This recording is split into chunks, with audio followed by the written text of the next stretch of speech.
Assalamu alaikum, and welcome once again to another episode of the New World Education Podcast.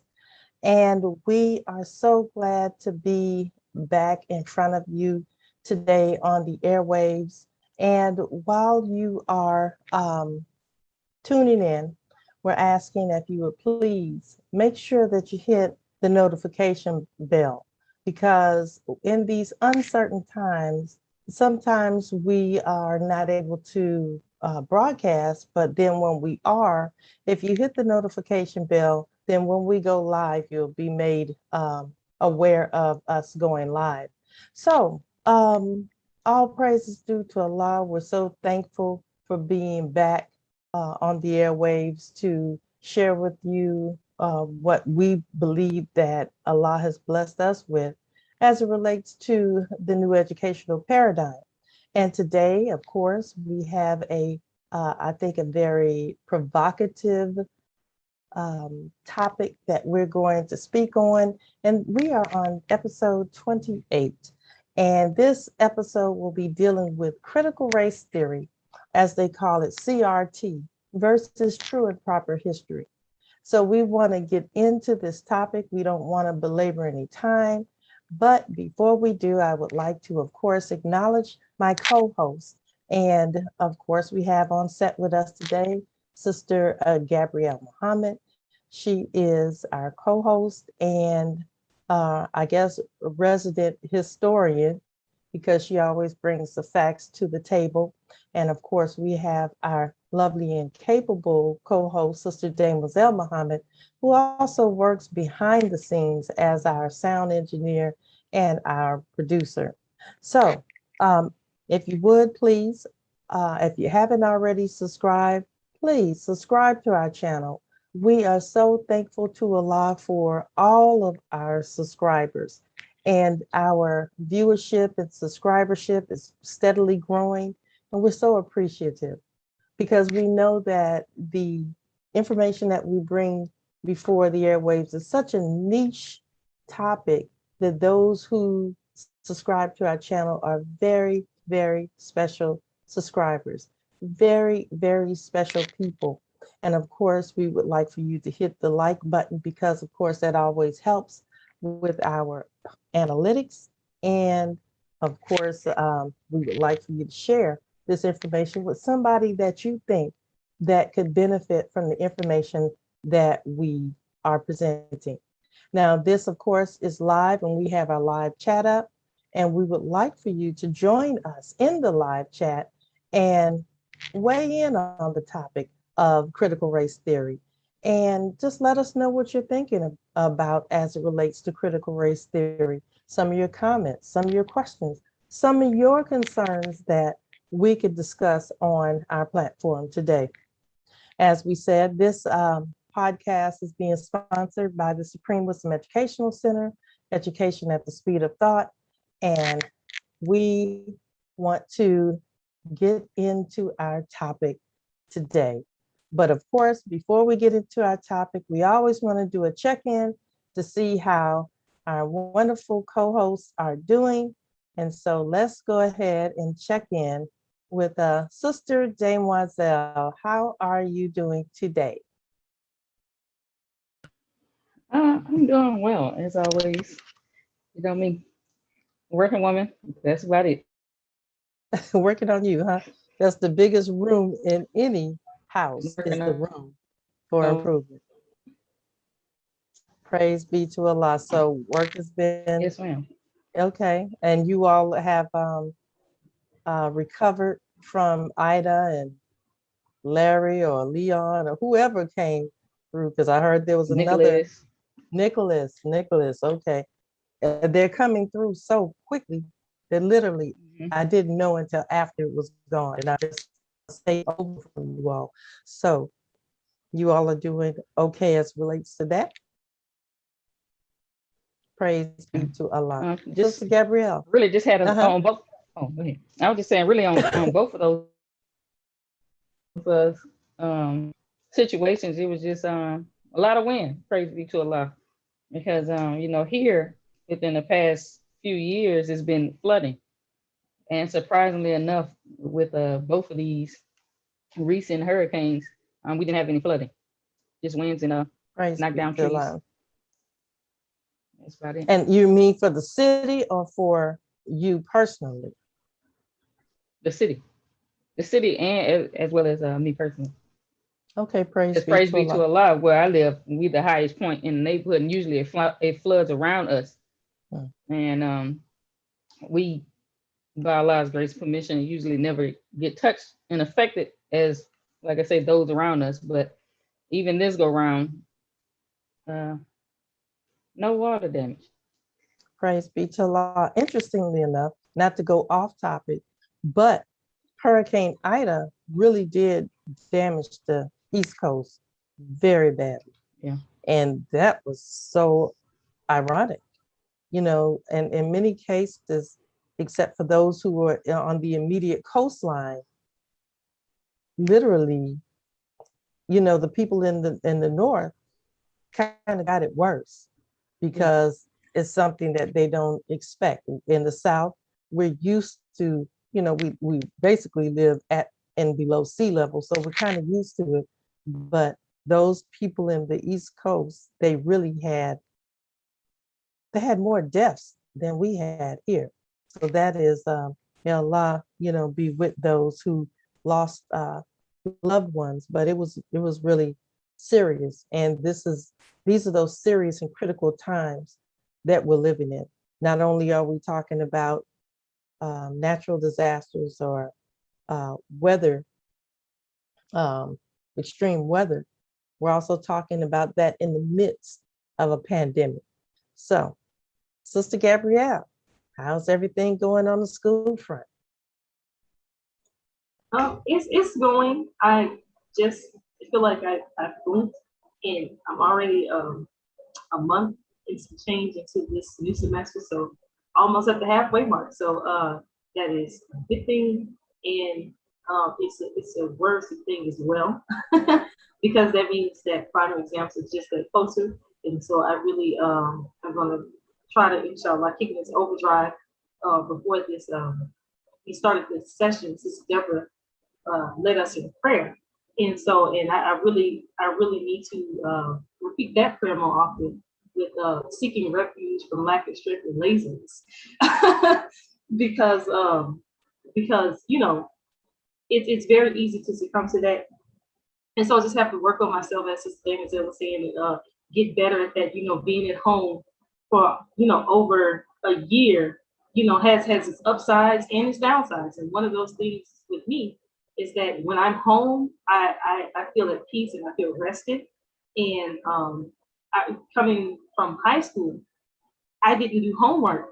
And the reason I didn't do homework is not just because I didn't do homework, but I would always finish my work before I got home. So by the time I got home, I can just have my free time. So going to school from home, in my mind, I have to change over my mind to say, okay, even though you're at home, you still have to do your work. And so, but praise be to Allah, school is going well, and I'm actually having a good time this semester. I'm having a lot of fun, more than any other semester because of the topics that of the classes that I'm taking, and one of them being a global law class.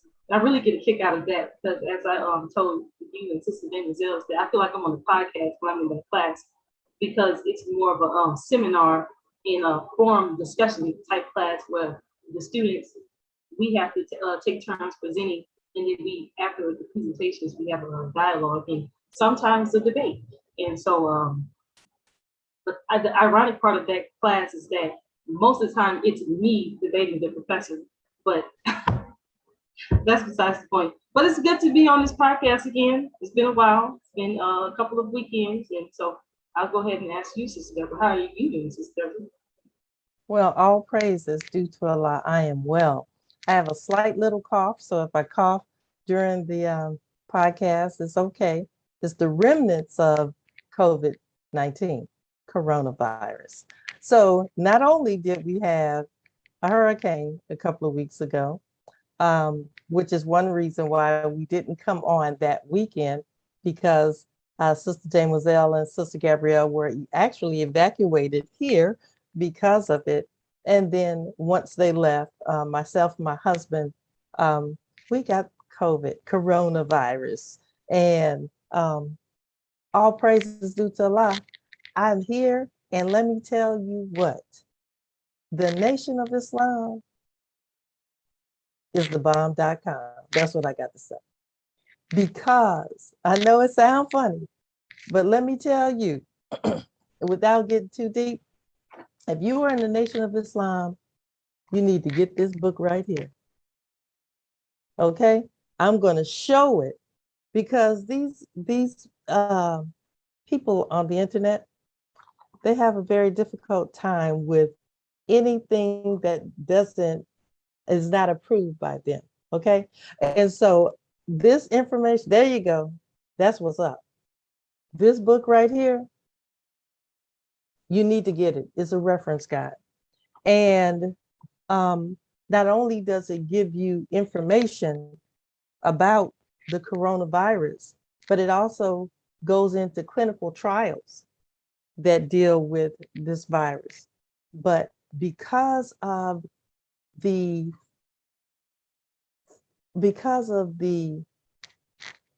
vision of the Honorable Minister Louis Farrakhan and the diligence of the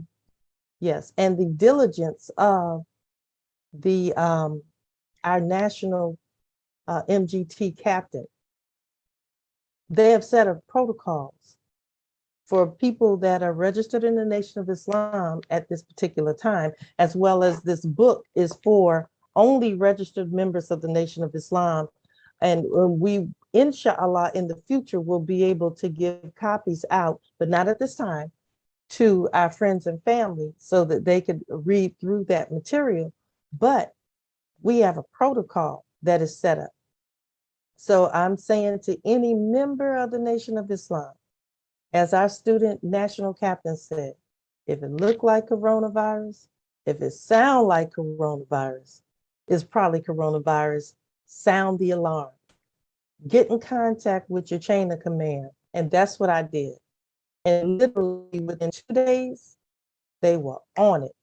And so by day 2, they were already working the protocol, working the chain of command. And it's only been about 2 weeks.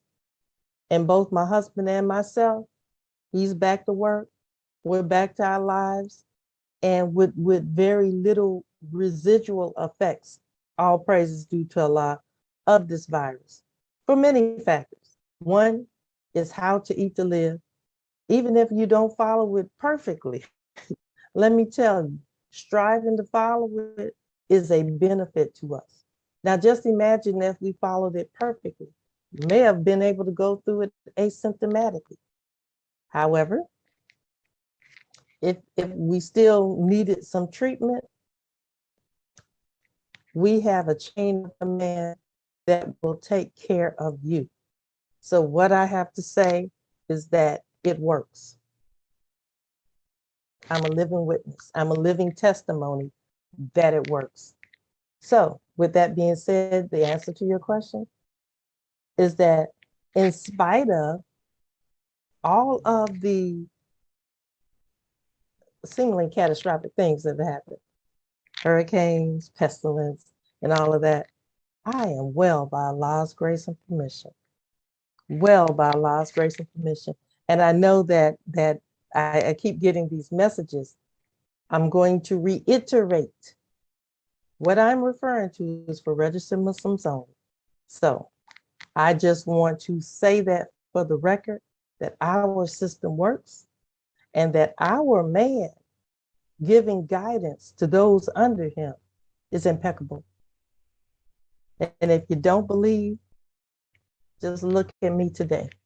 All praises due to Allah. So with that being said, there's a lot that's going on in the world today, okay? And one of these things is this furor of what people are talking about called the critical race theory. Now, what I want to do is that excuse me, before I get into this topic, I want to read something from the Muslim program by the Most Honorable Elijah Muhammad. And it is from the Muslim program, What the Muslims Want. This is point number 9. And what the Muslims want states, point number 9, we want an equal education, but separate schools up to 16 for boys and 18 for girls, on the condition that girls be sent to women's colleges and universities. We want all Black children educated, taught, and trained by their own teachers. Under such schooling system, we believe that we will make a better nation of people.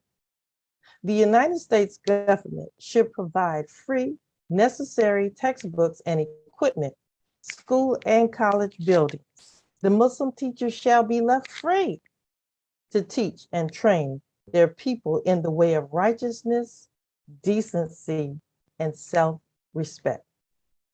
Now, that is what the Muslims want, point number 9, as it relates to education.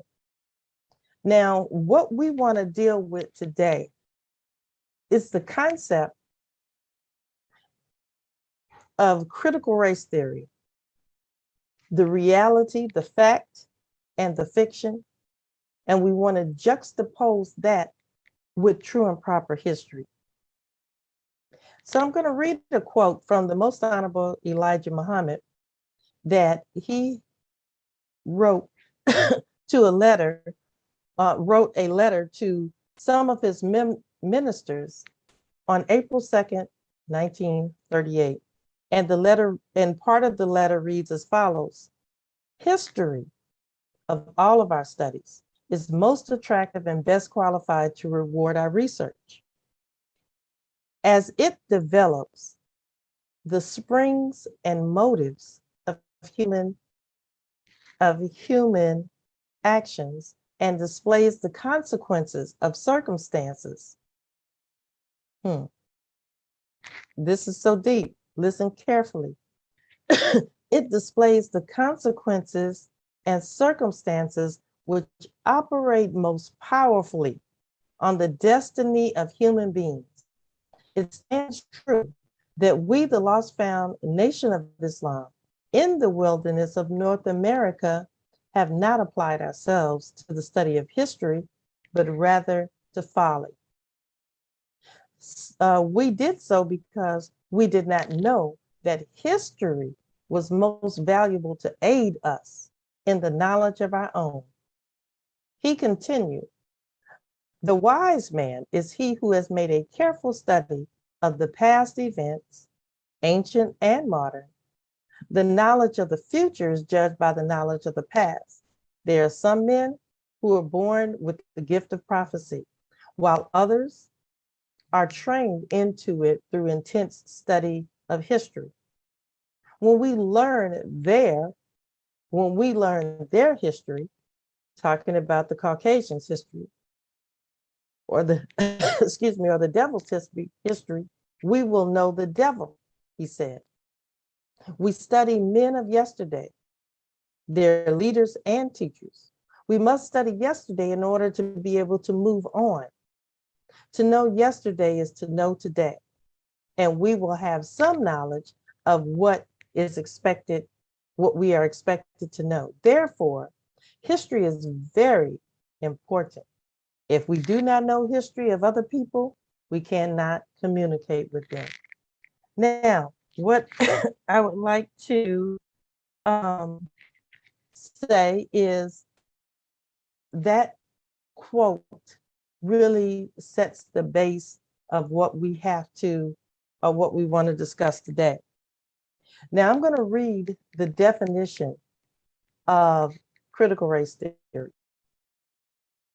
Now, critical race theory is an intellectual movement and loosely organized framework of legal analyses based on the premise that race is not a natural, biologically grounded feature of physical distinct groups of human beings, but a social construct.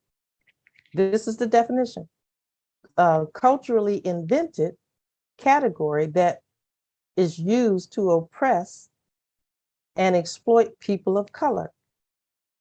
Critical race theorists hold, critical race theorists hold that the law and legal institutions of the United States are inherently racist. They're insofar as they function to create and maintain social, economic, and political inequalities between whites and non-whites, especially, it says, African Americans. Now, this is from the Encyclopedia Britannica. This is the definition of critical race theory. And I want to read one more paragraph of it, and it says that critical race theory was officially organized in 1989 at the first annual workshop of critical race theory on critical race theory, though in its intellectual origins go back much further to the 1960s and 70s. Its immediate precursor was the Critical Legal Studies, or CLS. So it actually started in law school, this whole concept of studying critical race theory, okay, movement, which dedicated itself to examining how the law and legal institutions serve the interests of the wealthy and powerful at the expense of the poor and marginalized. It says that CLS, or Critical Legal Studies, an offshoot of Marxist-oriented critical theory, may also be viewed as radicalization of the early 20th century legal realism, a school of legal philosophy according to which judicial decision-making, especially at the appellate level, is influenced as much by non-legal, political, or ideological factors as is precedent and principles of legal reasoning. So we'll just stop right here on that definition of critical race theory. So critical race theory actually started as a graduate level course that dealt with the concept that the systems within America were inherently racist. And so it was a critical look at the systems that make up this country were all founded based on racist principles. So what does that have to do with today? Well, in as much that this idea of critical race theory is a hot topic today, there are those who are, especially the conservative right, that are using this term, critical race theory, or CRT, as a means or using it as an idea of how that basically they do not want racism. This is what they're saying, or the idea of racism to be taught in public schools. Now, these are two totally different ideas, but because I guess the name critical race theory invokes within Caucasian people, the idea that somehow that whites are the blame for the condition of Black people and brown people and people of color. So what they do not want, I see you, Sister Damazel, what they do not want is for anyone to critically examine the concept of race, and they do not want their children to know the history of racism in America. So today we're going to talk about the concept of the term critical race theory used as a tool in K-12 education to, I guess, suppress true and proper history. They want a revisionist history of the facts to be taught in school, somehow minus all of the atrocities that they have inflicted on Black people and brown people in this country. Okay, so I've laid the initial base. I know that you all want to jump in. I have some very provocative videos that I want us to look at. But before we do, I'm going to go ahead and open it up so that you all can make your initial comments. Sister Demoiselle?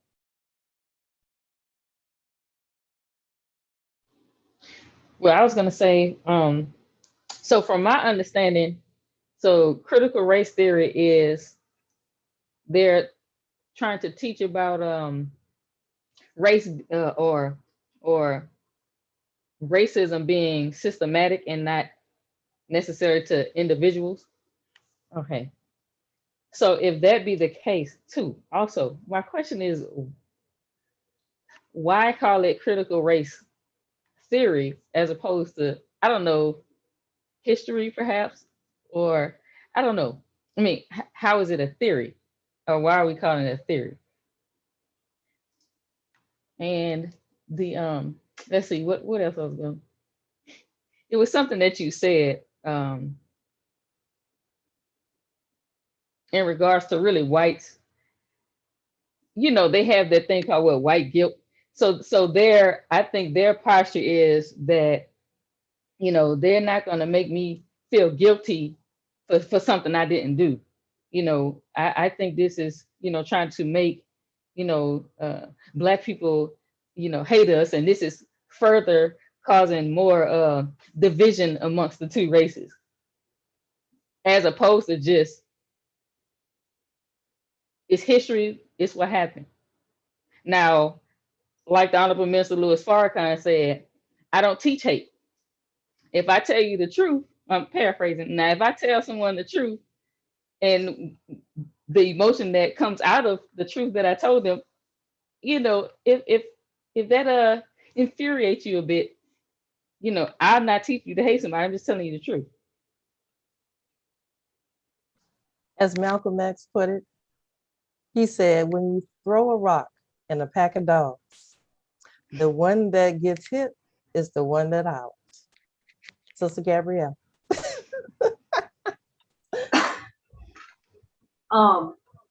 Wow, you really came in like came in guns blazing today. You wasn't going back, but it's funny that you mentioned because it just so happened when you start looking up the definition of critical race theory, I did as well, and I didn't know where you learned your source from, but I personally like to use the Encyclopedia Britannica when I do research. That's a good place to start.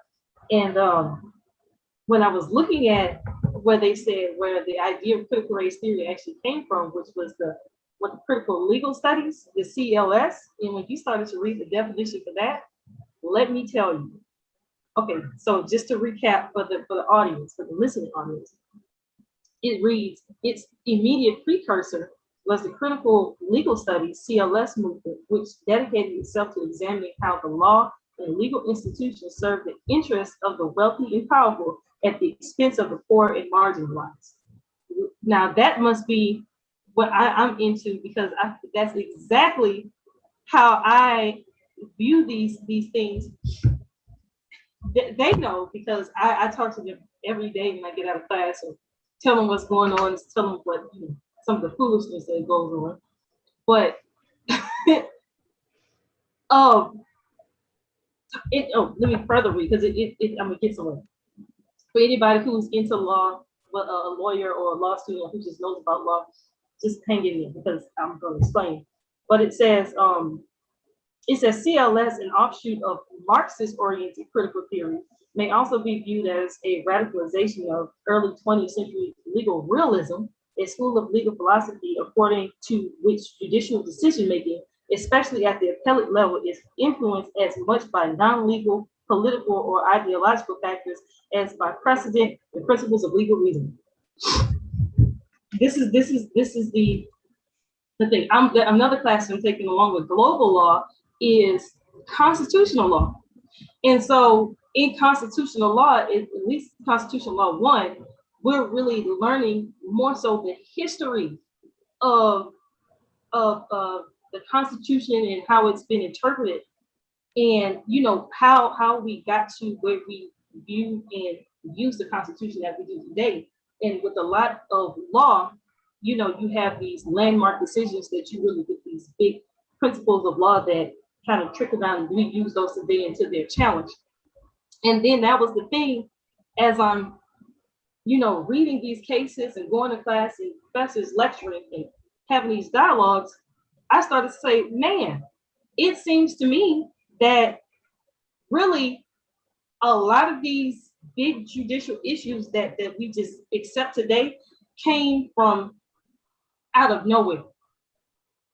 They have nothing to do with law, because if you think about it like this, if it is a legal issue or you're in court behind it, obviously somebody didn't agree on the facts or the interpretation of those facts. Because if everybody just agreed and had the same account or had the same opinion about something, you wouldn't need to go to court. So you go to court whenever there's an issue on, does it mean this or does it mean this?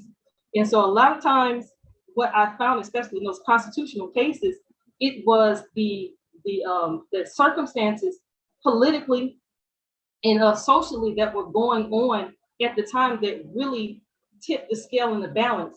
Because after basically you plead your case, it's up to, especially in these Supreme Court cases, because those are the big ones, it's the Supreme Court justices, after you plead your case, it's their turn to kind of, analyze the legal principles and give an opinion on it, and then therefore make a judgment. And a lot of those judgments were based upon what political side that these people fell on, and all the different powers. I don't want to go too deep, but if you just understand that, is that, again, when you're dealing with the Constitution, this document that's supposed to lay out the organization of the government and the separation of powers and how government is going to function. And then later in the amendments, it tell you all the rights that you have. When they were coming up with all these things, they did not include Black people. They did not include women.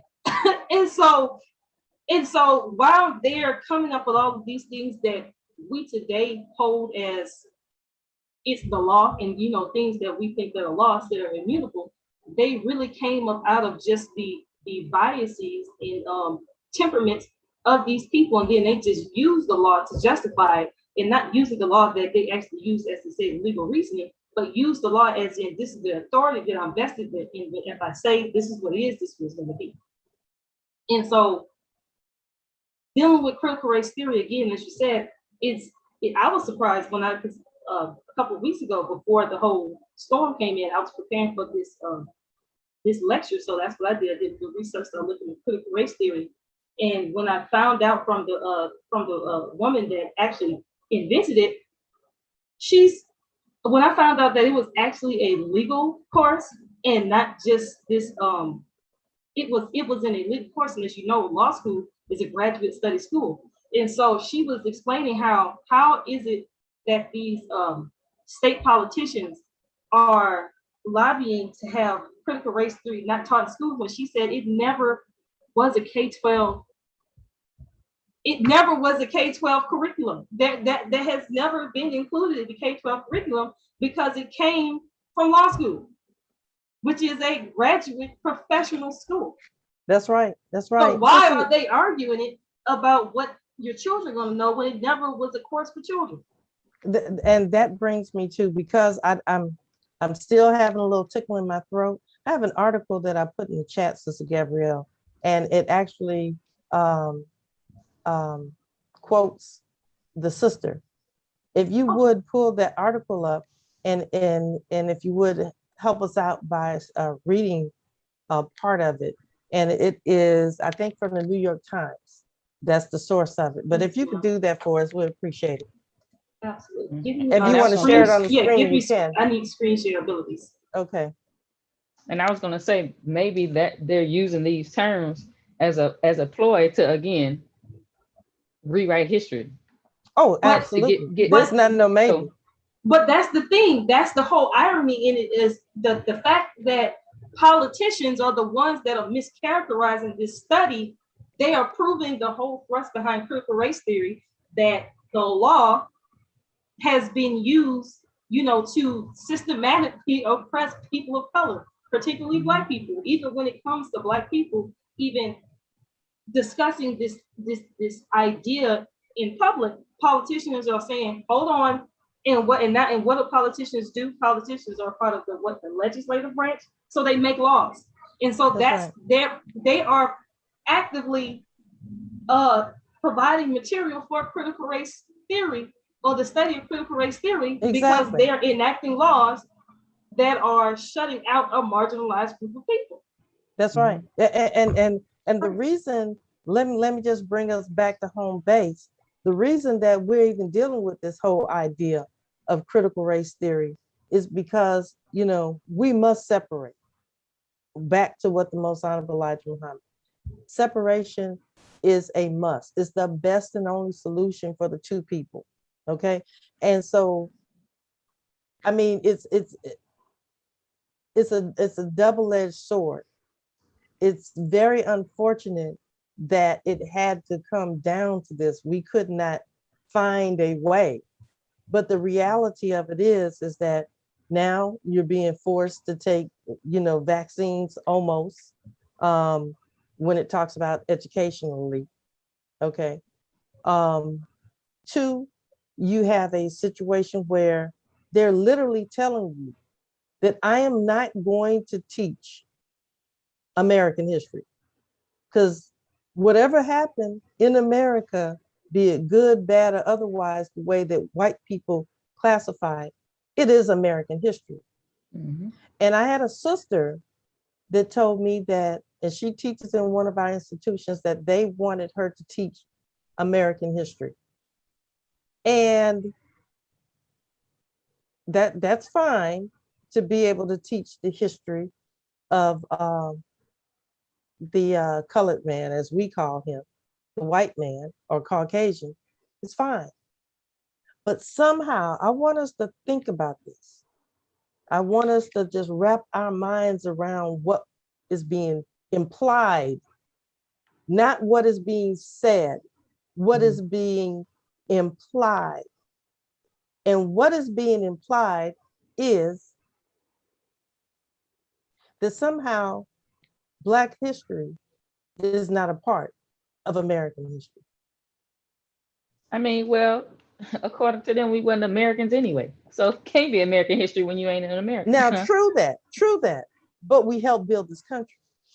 That's a fact. Slavery was an American institution, a peculiar American institution. That's American history. Mm-hmm. Okay? Jim Crow, racist policies, all of this is part of American history. So when you're telling me that you want somebody to teach American history, that means that you want me to teach my children that George Washington chopped down a cherry tree and Abraham Lincoln never told a lie. That's what, is that what you mean? And we came over here as indentured service. Indentured service. And we made little to no money. Not that we worked for free and we were treated as animals, but we migrated. We migrated over here, right? But what I'm saying is that's history. These are our institutions, and so when in our institution we're saying that we have to teach American history, and somehow American history doesn't encompass us, we gotta think. What you mean, our institution? That's all I'm saying. Sister Gabrielle, go ahead. Well, before we move on to the article, but I just wanted to pull out that point that if you think about it, why is it that politicians, let's be honest, white folks are trying to make laws to limit what can be taught to children. Going back to the whole part of this podcast, New Educational Podcast, right? New Education Paradigm Podcast. So the thing is that they see a connection between the stability of this country and what people have in their minds, especially children, because they somehow feel that if you teach the children the truth about what happened, not a lie, the truth about what happened, somehow that is going to turn into political movements, which turn into, you know, the changing of I see worlds. what you're So dropping. they made the connection with the future of this country, and the future of this country still being what white people in charge. They made that connection to what is being taught to children. That's right. So But which they've should always make made you, as the viewer of this podcast, see how important education is to It's the key. determining the future of a nation. They see it as so important to not teach something because they fear that it would spell the doom of this country's balance of power. So that should let you know how important educating your own children and putting the right things into their minds, and how that is going to affect the outcome of not just this country, but the world. So that's just a little food for thought right there. Just think about that. But Sister Deborah, what I want to say about, I'm gonna let you go, Sister Deborah, but the article is on the New York Times, and they're saying I have to pay for a New York Times subscription to view the article. So I don't know if you have another way to view it. I have it. Okay. I'll pull it up. Sister Demusel? Oh, but I was going to say that they've always had a vested interest since we've come over here about education. That's why it was laws for us not to read, not to teach us anything. So that's not anything new, because they always understood education and telling truth and what that would do to someone. So this is not a new concept withholding historical fact. I think it was on February 26, 1877, where one of the legislatures, I wish I could remember his name. I think it was well, let me not even try to think of what it was, but I know the gist of what he said, is that we must close every avenue by which light can get into the mind of the slave. So they knew that knowledge was power. And so and this is 1877, okay? This is a little over 100 years ago, that they understood the concept is that if you let a slave get knowledge, then you won't have a slave, right? Can't do it.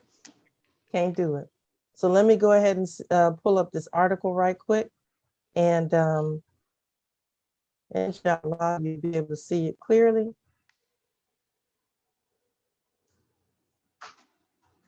Can you see it, Sister Gabrielle? Yes, ma'am. Okay, you can go ahead and start reading, and I'll try my best to scroll as you're reading. Oh, okay. So critical race theory. Critical race theory, a brief history, how a complicated and expansive academic theory developed during the 1980s has become a hot button political issue 40 years later. And this is by J.C. Horton. About a year ago, even as the United States was seized by protests against racism, many Americans had never heard the phrase critical race theory. Now suddenly, the term is everywhere. It makes national and international headlines and is the target for talking heads. Cultural wars over critical race theory have turned school boards into battlegrounds, and in higher education, the term has been tangled up in tenure battles. Dozens of United States senators have branded it activist indoctrination. But C.R.T., as is often abbreviated, is not new. It's a graduate level academic framework that encompasses decades of scholarship, which makes it difficult to find a satisfying answer to the basic question: what exactly is critical race theory? First thing first, the person widely credited for coming for, excuse me, the person widely credited with coining the term is Kimberly Williams Crenshaw, a law professor at UCLA School of Law and Columbia Law School. As for a definition, she first raised the question of her own. Why is this coming up now? It is only prompted interest. It's only prompted interest now that the conversation, excuse me, it's only prompted interest now that the conservative right wing has claimed it as a subversive set of ideas, she said, adding the news outlets, including the New York Times, were covering critical race theory because it had been made the problem by a well-resourced, highly mobilized coalition of forces. Some of those critics seem to cast racism as a personal characteristic first and foremost, a problem caused mainly by bigots who practice overt discrimination, and to frame discussions about racism as shaming, accusatory, or divisive. But critical race theorists say they are mainly concerned with the institution and systems. The problem is not bad people, said Maria Matsuda, a law professor at the University of Hawaii who was an elderly developer of critical race theory. The problem is a system that reproduces bad outcomes. It is both humane and it is both humane and inclusive to say we have done things that hurt all of us, and we need to find a way out. Okay, so what is it? Critical race theorists reject the philosophy of color blindness. They acknowledge the stark racial disparities that have persisted in the United States despite decades of civil rights reform, and they raise structural questions about how racist hierarchies are enforced even among people with good intentions. Proponents tend to understand race as a creation of society, not a biological reality. As many, as many said, and many say it is important to elevate the voices and stories of people who experience racism. But critical race theory is not a single worldview. The people who study it may disagree on some of the finer points. As Professor Crenshaw put it, C.R.T. is more a verb than a noun. It is a way of seeing, attending to, accounting for, tracing, and analyzing the ways that race is produced, she said, the ways that racial inequality is facilitated, and the ways that our history has created these inequalities that now can be almost effortlessly reproduced unless we attend to the existence of these inequalities. Professor Matsuda described it as a map for change. For me, she said, critical race theory is a method that takes the lived experience of racism seriously, using history and sociality to explain how racism operates in American law and culture toward the end of eliminating the harmful effects of racism and bringing about a just and healthy world for all. Why is it coming up now? Like many other academic frameworks, critical race theory has been subject to various counterarguments over the years. Some critics suggest, for example, that the field sacrificed academic rigor in favor of personal narrative. Others wonder whether its emphasis on systematic problems diminished the agency of individual people. This year, the debates have spilled far beyond the pages of academic papers. Last year, after protests over the police killing of George Floyd prompted new conversations about structural racism in the United States, President Donald J. Trump issued a memo to federal agencies that warned against critical race theory, labeling it as divisive, followed by an executive order barring any training that suggests the United States was fundamentally racist. Wow.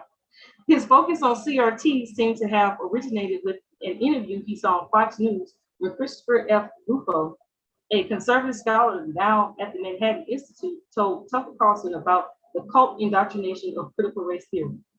Use of the term skyrocketed from there, though it's often used to describe a range of activities that don't really fit the academic definition, like acknowledging historical racism in school lessons or attending diversity trainings at work. The Biden administration rescinded Mr. Trump's order, but by then it had already been made into a wedge issue. Republican-dominated state legislators have tried to implement similar bans with support from conservative groups, many of whom have chosen public schools as a battleground. The woke class wants to teach kids to hate each other rather than teaching them how to read, Governor Ron DeSantis of Florida said to the state's Board of Education in June, shortly before it moved to ban critical race theory. He also called critical race theory state-sanctioned racism. According to, oh wow. According to Professor Crenshaw, opponents of critical race theory opponents of C.R.T. are using a decades-old tactic, insisting that acknowledging racism is itself racism. The rhetoric allows for racist equality laws, demands, and movements to be framed as aggression and discrimination against white people, she said. That she added, it is at odds with critical race theorists. That she added is at odds with critical race theorists have been saying for decades. Okay, we're gonna stop. We're gonna stop there. Okay. Okay, any comments on this? On the reading? And then we're gonna go into some videos. This is wild. That is Crazy. wild. But we know what it is. This is a straw man argument. And not just that, it's the same thing with anything that people in power do not like. They wage a propaganda campaign, and usually in the form of misinformation. Not all propaganda is not necessarily not true, but usually in the form of misinformation. By muddying the waters, they can continue to have the little people fighting over the particulars. Come on now. Trying to decide, okay, this is this and this is that. And while the little people are fighting over particulars, they're continuing to line their pockets and do whatever it is that do whatever it is that they do that's in their best interest. Let's make laws to hurt everybody. And so the thing is that critical race, this labeling of critical race theory as racist is the same tactic that they use for Muslims. And for, it's the same thing where, anytime you bring up America's injustices towards Muslims and what they're doing in Muslim countries, as I'm going with this. In my global law class, I had a professor, anytime somebody critically, brought out things about America's really mischief making in other countries, well, his thing would be, well, what about the Taliban? They make girls wear burqas. What do you do? You throw the rock, like for a little animal. If you want to distract them, you throw the rock, throw the little thing somewhere else. And so the thing is, at the time we were discussing the inherent inequalities of power in the Security Council and their ability to really decide what goes on in any country that's a member of the organization, and really they have the final say so. And his thing was, okay, well, what do you all think about the Taliban in Afghanistan? And for the most part, everybody in the class was like, it's kind of messed up, but that's not our business. That's their country. They have to figure it out. We got our troops out. It should be, that's not our problem anymore, right? That's what you would think. But he was saying, okay, well, if you want to take that stance that it's their country and it's your issue, mind you, this is a class that's 99% female. He starts talking about, well, if the Taliban saw a young girl going to school wearing some scantily clad outfits, they would be killed. Well, you can't just have that going on, can you? What does that have to do with America's foreign policy? Nothing. Nothing. So same thing with this critical race theory. And that's same thing. Just because somebody mentioned in class that it was wrong for Chauvin to put his knee on George Floyd's neck. You're racist. You're racist. Right. So therefore, you're teaching critical race theory. But that's the thing, is that they are not just saying things, they're straight up lying. That's just a lie.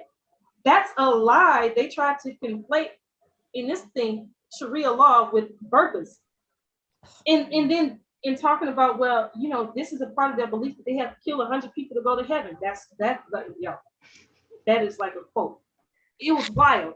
And that's the same thing as saying, like, teaching that Black people were enslaved in this country, not too long ago. You're like, oh, you're racist. That's just a lie. That's a lie. Saying that Black people were indentured service is a lie. And so that's why, as you opened up so eloquently by reading the message's words, see, we got to stop studying foolishness and folly and Thank take a you. critical look at history. So let's, Thank instead you. of talking about critical race theory, the bigger issue and the more encompassing issue is critical historical analysis. And that includes Praise be I to everything. like Allah. that. I like Yeah, that. I like that too. And you know what? With that being said, this is why it's so important that we educate our own children. If we don't see the necessity for us to educate our own children now, I don't know what else to say. I can't even see anytime you can't mention. Okay, I'm just gonna stop here, okay? We're gonna go to the videos. Sister Gabrielle, you're frozen in time. So you may want to refresh your browser or something. But we're just gonna go to the video and we're gonna let the record show. So let's go ahead and go on to the video here.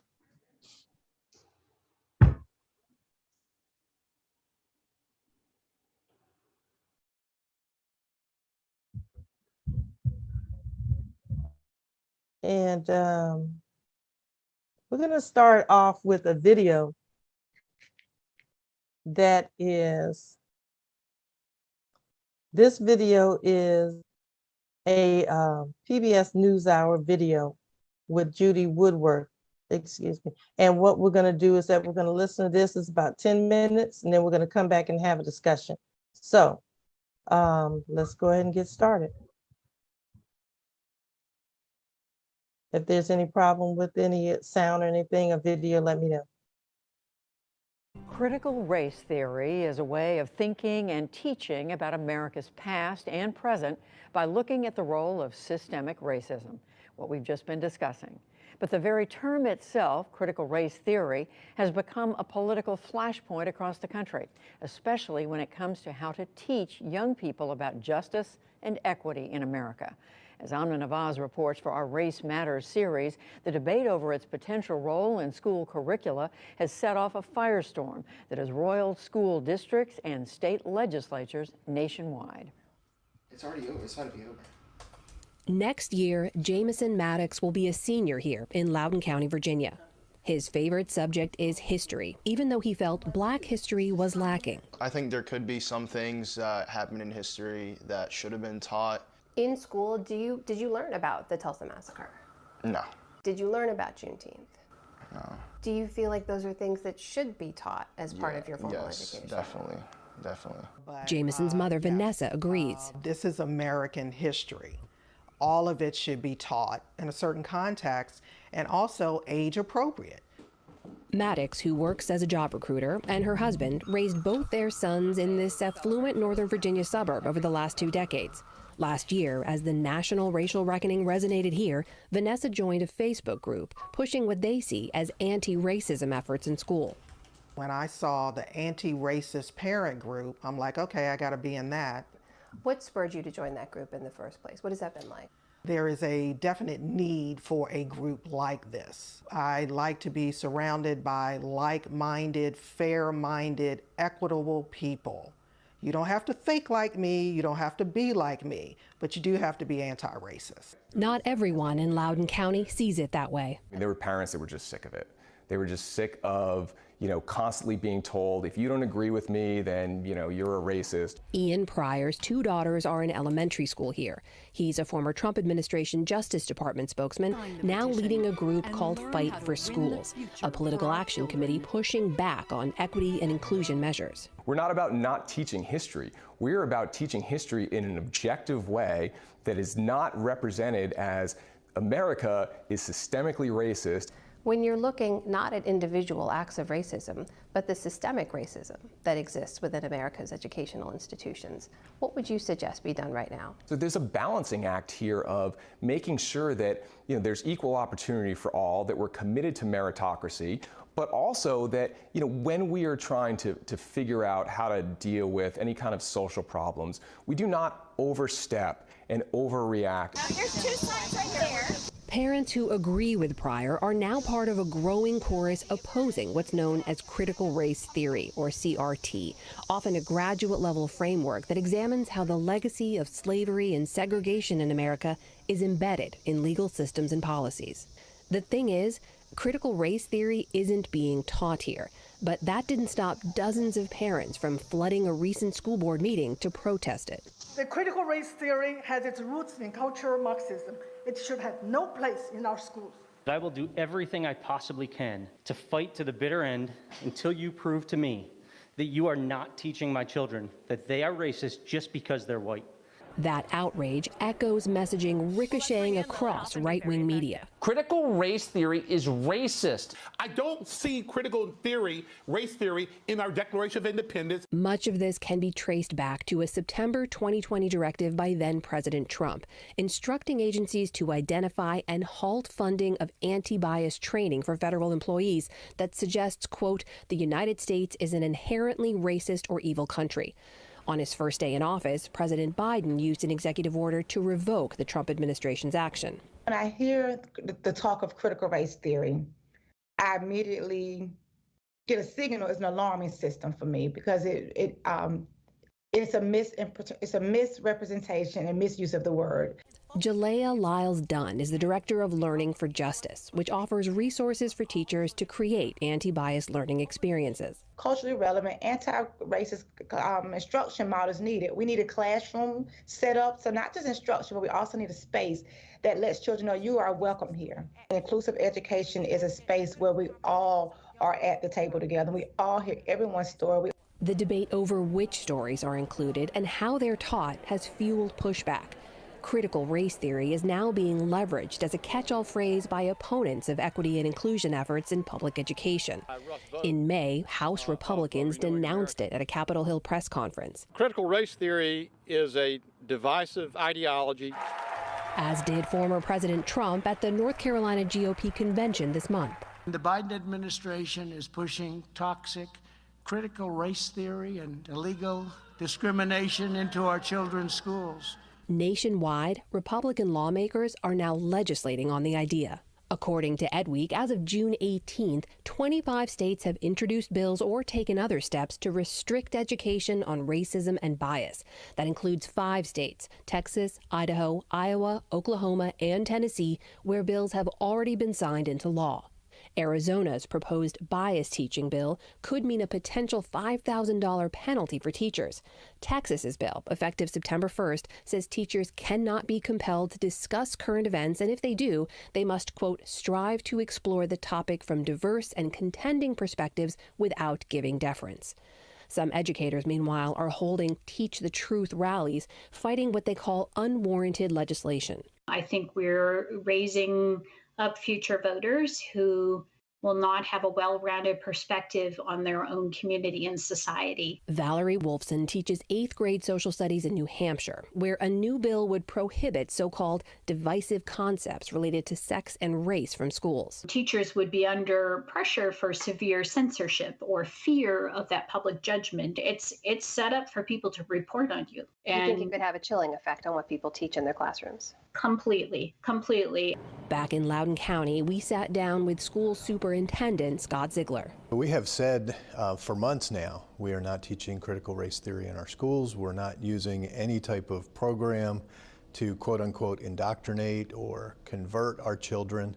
Our equity work is all about doing what is best for children.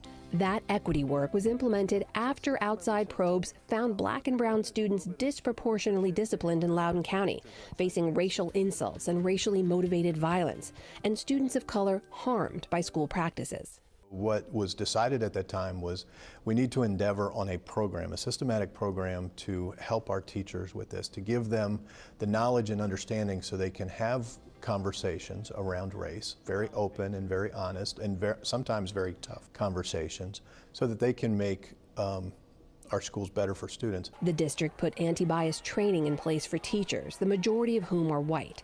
That was back in 2019. Ian Pryor's group launched this year in 2021. The superintendent says there is no critical race theory being taught here. Why are you arguing against something that's not being taught? No one is saying that they're teaching critical race theory in Loudoun County Public Schools like it's physics or chemistry. It's being implemented through teacher trainings, and that ultimately drips down to how they teach our students. And it's not a subject, but it's a way of viewing the world. Vanessa Maddox says she and other parents will continue to push for equity in schools and a more inclusive education around American history. The opposition groups are saying, we don't care if you teach Black history or, other parts that haven't been taught. We just don't want you to say that all white people are evil. That's not what equity states. That's not what we're saying. We're saying that all history should be taught, regardless of race. The school year in Loudoun County has just ended, but the debate over what next year will look like is far from over. For the PBS NewsHour, I'm Amna Nawaz in Loudoun County, Virginia.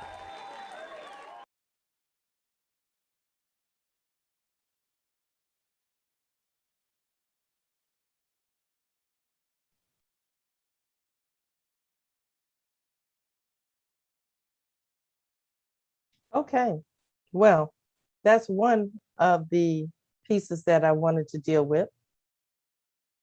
And you can see how, as Sister Gabrielle said earlier, the legislative branch is getting involved with pushing agendas based upon not truth and or falsehood, but based upon party lines and inherent racist ideologies. And it's so amazing to me because the fact that these Caucasians, so you could look at it, add it up how you would like to add it up. But these Caucasians somehow in their thinking can wrap their minds around the idea that it is okay not to teach the truth because it hurts my feelings, and that somehow makes it right to be even to take it to the point of legislating it into law. When we look at this, I mean, what is any different between the thinking of that man that just spoke, that used to be a Trump public spokesperson, and the same people that enslaved my parents, my grandparents, and my foreparents? What is the difference between the thinking of these people? You're saying it's okay? You're saying that it's okay not to tell the truth because of how you feel? You're telling me that, and I'm not making it your responsibility. It is not white folk responsibility to teach us our history at all. I'm not putting the onus on white people. However, what I am saying is if my tax dollars are going to a system where my children are going, I have just as much right to have my children taught the truth as you do about whatever part of history that you want your children to be taught. I have just as much right if we're talking about equity. But you can't get that out of this system. We live in the information age. We live in a time when information is right at our fingertips. And for someone to say, I am going to send my child to an institution that is going to purposefully miseducate my child, tells me that our thinking has to be, as the Most Honorable Elijah Muhammad said, we have to be totally re-educated. And I know that there are different reasons why people say, well, I can't afford to stay at home and teach my children. I can't. But then you can't afford to lose your future. What is going to happen? If you can't afford to make a change today, then what you call your future is gone. One way or the other, physically, mentally, spiritually, and otherwise, because they are erasing us out of history. And it is up to us. It is not up to white folks or legislatures to change this. This is just, it's up to us. Sister Gabrielle and then Sister Damsel. Sister Gabrielle had her virtual hand up. Let Sister Davis go first. Go Okay. ahead. Go ahead. So, Go So ahead. Sister Gabrielle already saying she's gonna be long, so go ahead. That's why I said she can go ahead. I'll jump No, in. Sister Damsel, we gonna wait for you. Oh, what I was gonna say was, in their minds, equity is them on top and everybody else. Straight up. Okay.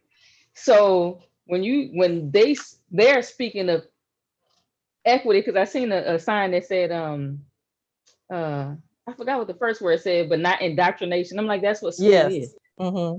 That's what it exactly what is. school is. Because I was trying to look for this little poster that I seen.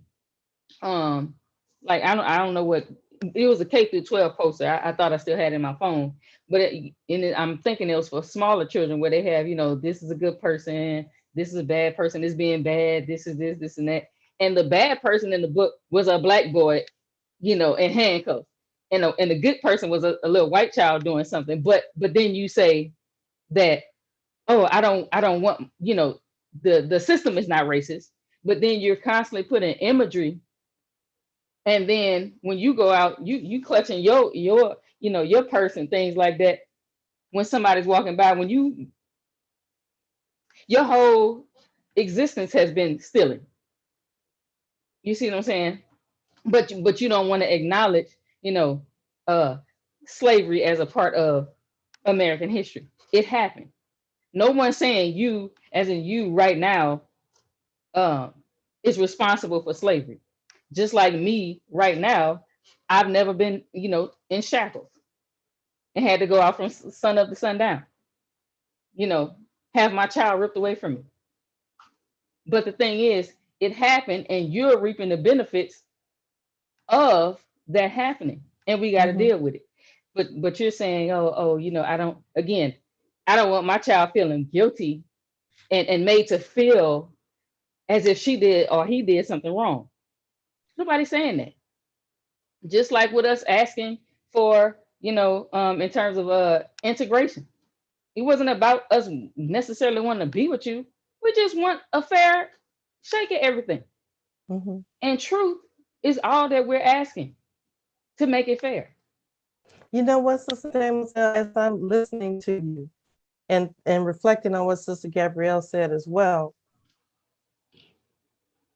perhaps what they're afraid of is that if their children know the truth, somehow this generation of children might be the ones that try to right the wrongs of the parents and the It is. Case in point, I know Black people don't like to talk about this and they so mad when you just bring it up.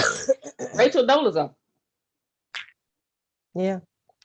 Excuse me And my thing is, because a lot of Black people get mad, oh, she crazy, she this and that, oh, that. But at the same time, we can turn around and accept men as women. But someone who had an experience with being raised in a white household, whose parents adopted 2 young Black children, and she saw the mistreatment of those children, as well as herself, and wanted to protect the ones that were younger than her who happened to be Black. So she learned the history of the 2 peoples. And as a result, she didn't want to have anything to do with white folks. Because her legal name now is Nkechi. Wow. And that's what would happen. Because again, you see the world follow us in our ignorance. So imagine if we had knowledge. And they can't let that happen. And that's what one of these white commentators are going to say. I'm listening to Gabrielle speak, but she's going to say something about the quote unquote woke culture. because, you know, what woke implies. You know, it's a term that Black people use as a term of endearment about that you no longer can pull over my eyes the things that you used to, because I see you, I'm awake. So anyway, Sister Gabrielle, go ahead, and then after you speak, we're going to go to another video because we're actually going to try to stay on time this week. Oh wow. Well, Try. it was a lot that said, but I believe Sister Deborah said it. She hit it on the head, but she straight up said that, you know, their idea of equity is them over us. And going back to what you were saying about, or we were saying about this idea of, you know, the true history of America being taught in school. And the thing that these white parents, because that's because I had to my Zoom froze and I had to jump out and get that going. When I came back in, I heard this I'm guessing the white father was saying that he doesn't want, you know, his children going to school and learning that he's racist just because he's white. Now that is very layered, but one thing is that there's nowhere in school or in these proposed curriculum that they talk about that do not include critical race theory, because again, that's a graduate level course. But just if your child is learning about the history of racism, the fact that you read this line of history and you admitted that white people are racist based upon the facts of the history, that's telling, because that's what that read to you. When you read white people came to this country, killed Native Americans, stole land, came and then stole Black people, had them work the land, didn't pay them, raped them, beat them, and then when they actually were made legally made free, then you subjected them to Jim Crow laws and sharecropping. You read that history and you concluded that white people are racist just because they're white, because there's no point in their history of white people that you can justify their racism. So you came to that conclusion that white people are inherently racist because nobody has ever taught that in school. One. And the next thing is that, going back to what he said, I don't want my child to think that they are racist. What he's really saying is that I don't want my child to feel less than a Black person. And that's also what he's afraid of, is that, look, go ahead. And also, he also is saying that I don't want my child to feel guilty for their privilege, their white privilege. But not just that, because this thing with the white privilege, that's something that they don't identify and they don't consider. A lot of people who are in privileged classes do not recognize their privilege. But these white folks do. Absolutely. They're fighting for their whiteness. But that's what I'm saying. They don't notice it when they're receiving it, but when it's getting attacked, they notice it. And that's the thing that I think across the board, all privileged classes realize. It's just like, you know, people who are born to wealthy families. As soon as their money start getting funny, then they start noticing what? The threat of poverty. And now poverty is a thing to them because now it's in their face and it's a possible outcome for them. Now they notice it. But as long as they was receiving it, it didn't exist. They just work hard, be a good person, pull themselves up by their bootstraps. Same thing with, you can say, males. We were having a conversation about, it was out of the transgender conversation, and how trans women don't even, these are males that transition to females or had surgery or what have you, identify as females, they don't even recognize that although they might have made a physical transition, they have not mentally made the transition, because even in a some what they call female body, they still act like a man, where they're challenging men. If somebody, you know, comes at them, threatens them, or harasses them, their attitude is, I'm a fight. But as a female, being born as a girl and raised and indoctrinated in the world, we think just because I'm a female, I have to constantly be in fear of being attacked. So when I'm confronted with adversity, a lot of the times I go along to get along, because I've been taught that I'm physically not able to defend myself. And so I have to maneuver in the world trying to, use my feminine wiles and all other type of non-aggressive things to get my way.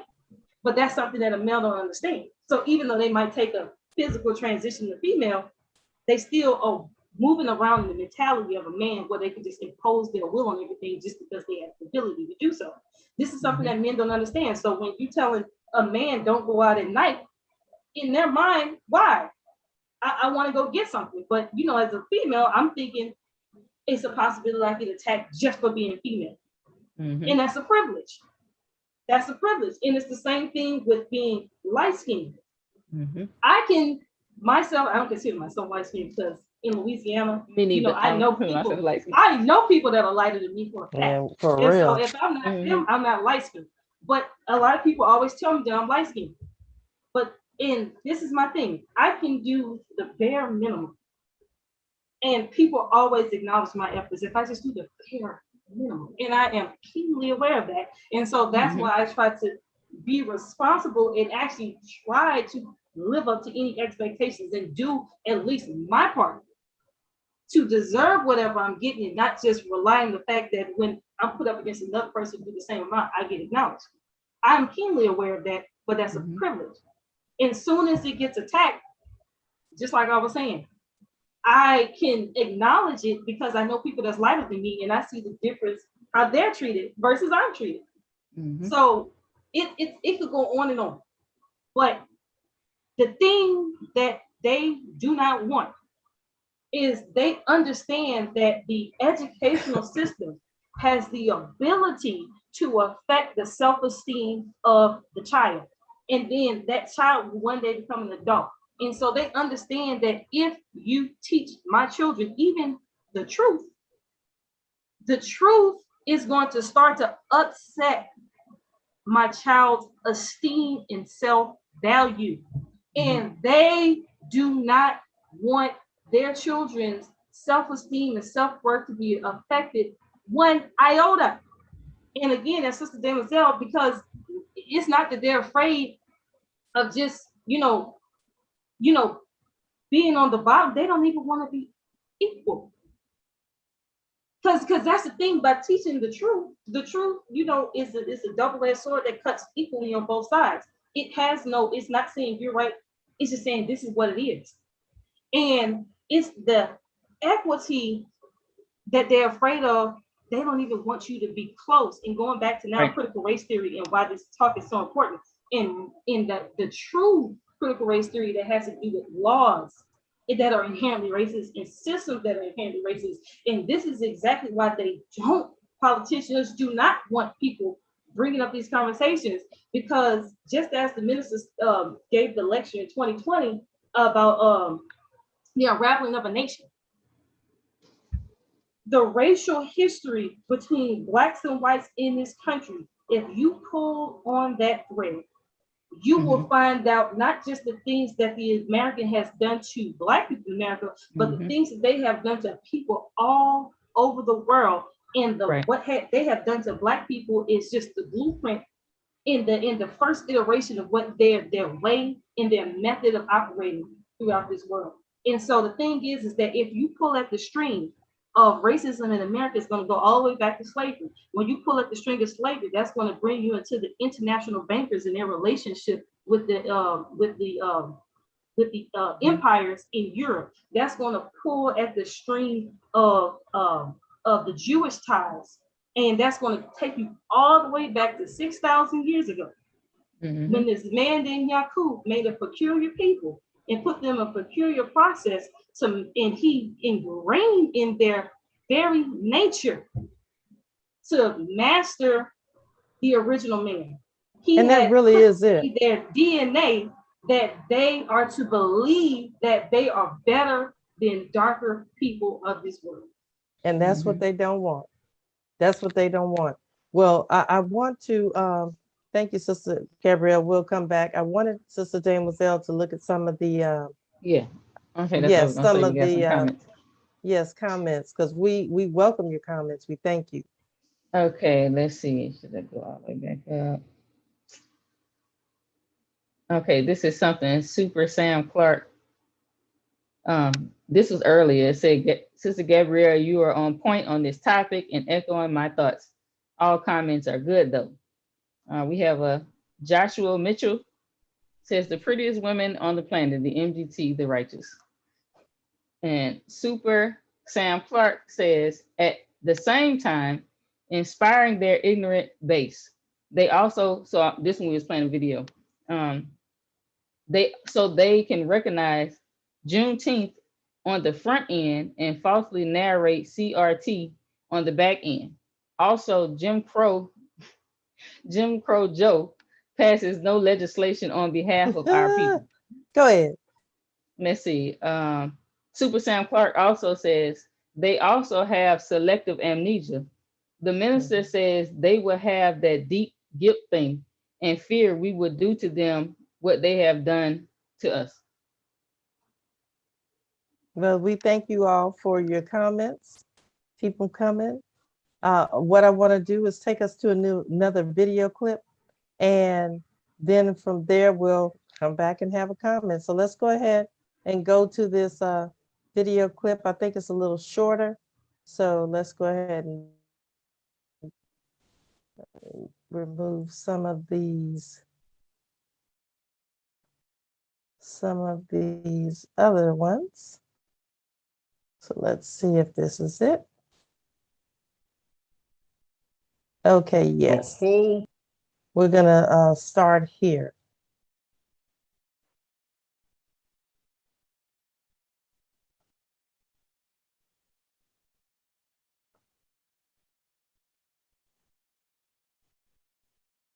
The whole purpose of critical race theory is to provide Americans with a way to understand the legacy of racism, even though those stories sometimes hurt. It's anti-American training that vilifies white people and demands they apologize.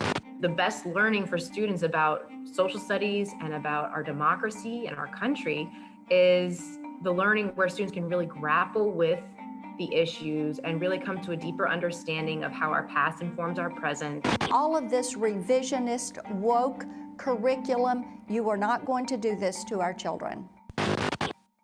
Teachers across the country are caught in the middle of the latest flashpoint in America's culture war, critical race theory. So what exactly is it? And why is there a push to ban it in schools? Critical race theory is a body of ideas and a set of approaches to understanding the history and the present of American society that looks at the ways in which racial unfairness have been woven into the fabric of our institutions. In other words, critical race theory, or C.R.T. for short, is a legal academic framework centered on the idea that racism is systemic. It first started to coalesce in the 1970s, when Black, Hispanic, and Asian legal scholars were researching the persistence of inequality despite the landmark legal victories of the civil rights era. The legal scholars undertook a set of analyses and investigations that were aimed at trying to make sense of the puzzling persistence of racism in our legal system, in our political system, in our economy. C.R.T. has been studied in fields like sociology, economics, and political science. It's been used to examine issues such as housing and educational segregation, unconscious bias, and criminal justice reform. Contrary to what often critics portray as sort of judging people intrinsically as being racist or not, or holding people responsible for, slavery in the past, it is actually to open up a conversation of how we all inherit and live in a society sort of beyond our choosing, right? We didn't choose where we were born or what racial group we were part of, and yet we have this common history. How do we understand that history? What does it mean for us? Those are the sorts of questions that critical race theorists were trying to grapple with. The racial reckoning spurred by the police killing of George Floyd brought the decades-old framework back into the spotlight, as some schools sought to implement reforms that better address race in classrooms. I think the thing that critical race theory would add to that conversation is that we not sort of confine that horrific example to Derek Chauvin, but to think about how, well, there were other law enforcement officers present, including officers of color, who stood idly by. And so that pushes us to think about, this phenomenon as not simply one of, racism by whites against blacks, right? I mean, it makes us think more critically, more engaged, more seriously around, well, why do these practices happen? The push against CRT gained steam under former President Trump, when he directed federal agencies to end any diversity trainings related to critical race theory. Though ultimately blocked on First Amendment grounds and rescinded by President Biden, the fight over CRT at the state level is still in full effect. The focus on CRT is a way to latch onto a concept that very few people sort of really understand, which sounds kind of scary perhaps to someone not, trained in what it means, and latch onto that as a kind of football in this sort of ongoing fight over, the future of this country with regard to racism. As of mid-June 2021, 21 states have introduced bills attempting to restrict the teaching of critical race theory and/or impose limits on how race is discussed inside the classroom. And those limits are often vague. And instructors, educators, especially at the K-12 level, will just not go there, will not run the risk of upsetting parents or, being misunderstood or drawing the ire of, lawmakers. In Texas, for instance, House Bill 3979 says teachers must explore current events from multiple positions without giving, quote, deference to any one perspective.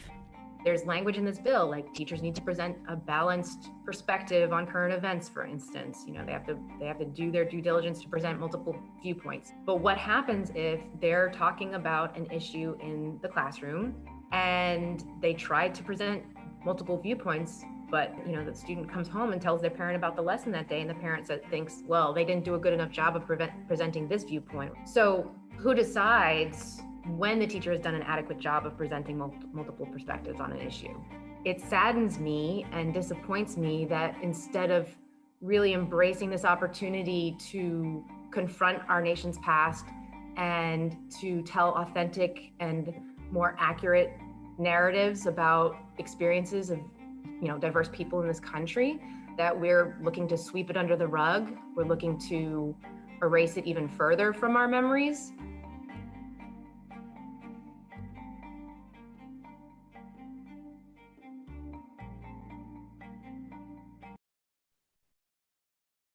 We're going to go straight into the next video, and then that's going to be it for the videos.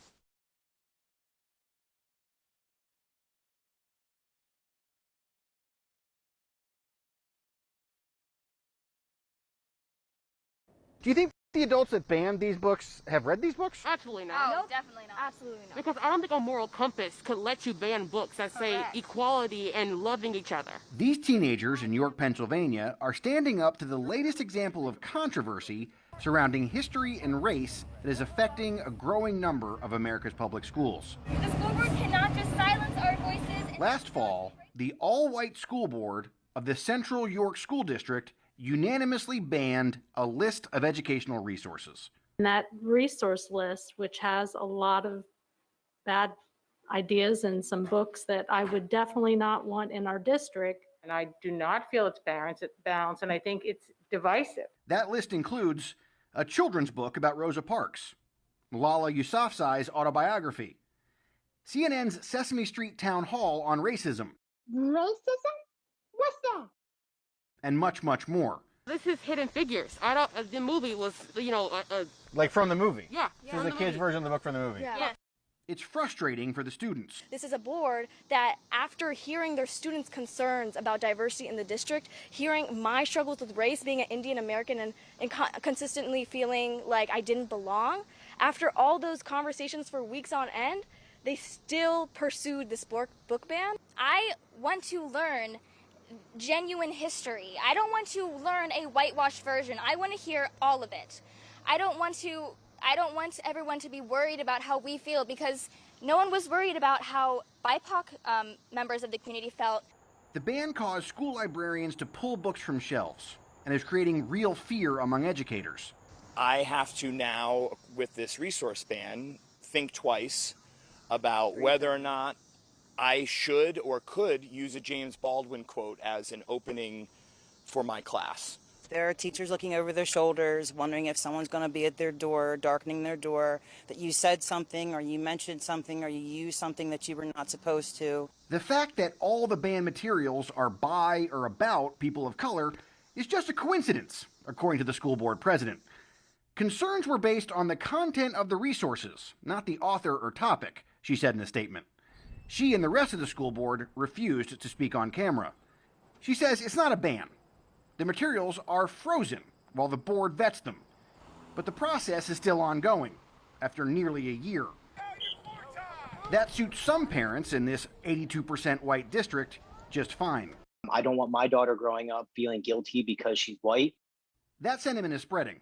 At least 27 states have passed or are considering policies strictly defining what students are allowed to learn about race. One expert says the York ban is something new. Yeah, this seems pretty egregious. I mean, I can see how certain trainings or workshops that some parents take exception to seem really outside of what a history class can be expected to do. But the kind of texts that are being banned here make me feel that there is now just sort of an allergy to anything that mentions race or racism. This is about more than a book or a movie or even a curriculum, some veteran teachers say.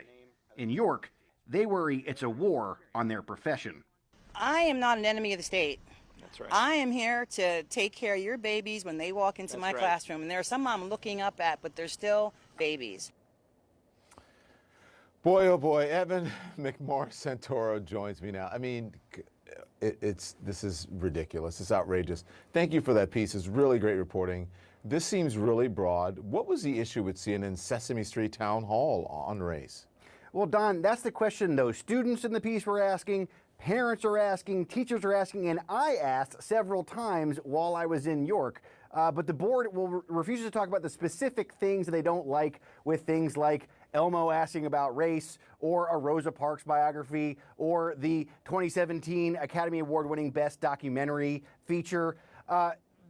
People who are watching this, watch this issue nationally, say this York situation could present a new front in this battle in which anything that centers non-white people, their experiences, their lives, their history, could be suspect. And they say that's a very, very scary thing to think about. Don? Yeah, let's remember, as they say, there's no systemic racism. That was sarcasm, Evan, by the way. Thank you, sir. I appreciate the reporting. So we've been talking about the hysteria over what students might be learning about race in school having real consequences. A school board in Pennsylvania banning dozens of books and media that talk about race in America. So join me now to discuss CNN political commentators Ashley Allison and Scott Jennings. Good evening to you. Scott, we love having you on to talk about these issues involving race. Maybe just for your facial expressions, I don't know. Anyway.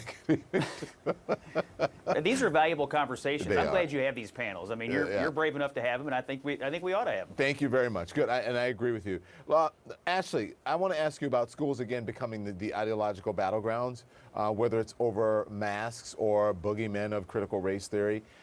How much of this is really about the parents instead of the kids caught in the middle right here? Well, you know, I was reflecting on this segment, and one of the people said, they're teaching really bad things like slavery and discrimination. Yes, there are terrible things that we should not have done, and yet we need to teach our kids about the history, because if you do not know your history, you are destined to repeat it. But unfortunately, we now see parents or adults who are preventing having the full truth being taught. I used to be a school teacher, and I don't actually think it's teachers who don't want to be taught, teach the full truth. It is the administrators that are putting some constraints on them. As a teacher, you have an obligation and a responsibility to teach verbs, nouns, the Revolutionary War, and the Civil War. You cannot pick and choose the facts that you want to teach. You also have an obligation to teach students critical thinking skills. And it is very clear that the students in York and all around the country are saying, I smell BS and I'm not buying it, and I want a full, complete story of this country, and I will use my critical thinking skills to discern what is good policy and bad policy. And it's the adults that are not leading, and we're relying on young people yet again to save us from poor leadership of adults that should not be in the positions they are in. So Scott, listen, we're talking about Sesame Street, Rosa Parks' book. I mean, this isn't controversial stuff. It's enlightening. The right and the Fox propaganda network love to attack safe spaces and cancel culture. I mean, they're all about pushing back against censorship. Isn't this being, this school board being hypocritical here? Isn't this about censoring and canceling books? Well, I read the list of materials that was on the banned list, and I found a lot of variance there. I mean, the Sesame Street episode, the biography about Rosa Parks, seems to be far different kind of material than the book White Fragility, which I can't even begin to imagine why that's in a public school. So there's some stuff on there that seems perfectly reasonable to have in a school, and some stuff that I'm not necessarily a fan of being part of a school curriculum, nor would I think most parents would be. If they are concerned about their kids being sent into a school and being told, because you were born white in America, you're inherently rotten and racist and we're going to fix it. So it strikes me that there is a middle ground here. And the middle ground is, number one, banning materials is not a good idea. I read in the CNN story that we just posted a couple of hours ago that not only were they taken out of the curriculum, but they were pulled off the library shelves. It strikes me that all materials could live in a library, and if students wanted to access materials and use them for book reports and things, that should be perfectly fine. It also strikes me that there's a huge difference between, some of the things that were banned and others that were banned that maybe ought to be re-reviewed. So I'm sympathetic to parents who are worried about what their kids are learning. I'm also sympathetic to the students who are rightly have their radar, their antenna up when they hear that things are being taken out of libraries.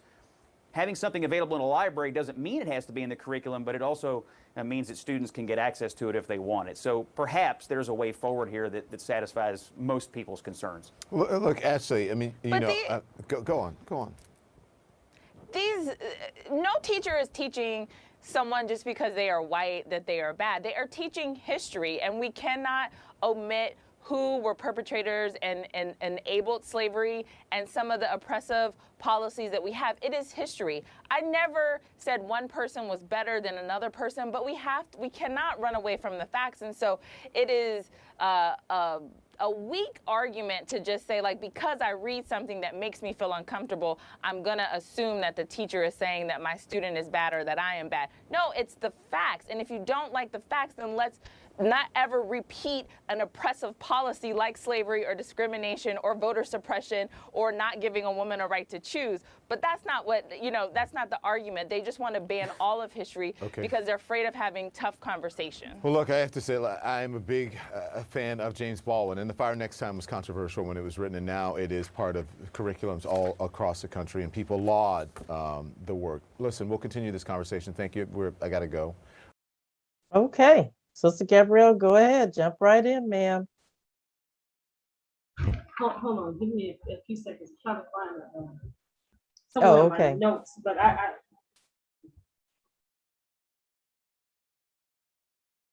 Okay, well, so you can go ahead and comment while I'm looking for this. Demoiselle, go ahead. Well, I was gonna say, so they equate again truth with hating white people. So because you tell facts, that means you hate white people. Everybody's gonna hate white people. Or well, perhaps again, what they did justified people's thoughts about their actions. If somebody punching you upside your head all the time, I mean, you're not gonna like that person. That just is what it is. So you would try to rewrite your narrative or rewrite your history. Exactly. Yeah. This got me thinking, like for example, I don't know why this example came in my head. Pocahontas. These people love to again rewrite history to not make them look so bad. Pocahontas was a child. John Smith was a grown man. But in the movie, when you watch the animated version, you would think that Pocahontas was a grown woman. And this is the kind of stuff that they do to, again, making us say we're not so bad. If they do talk about it, it happened, but it wasn't this way. It was more like this. Her. He loved Yes.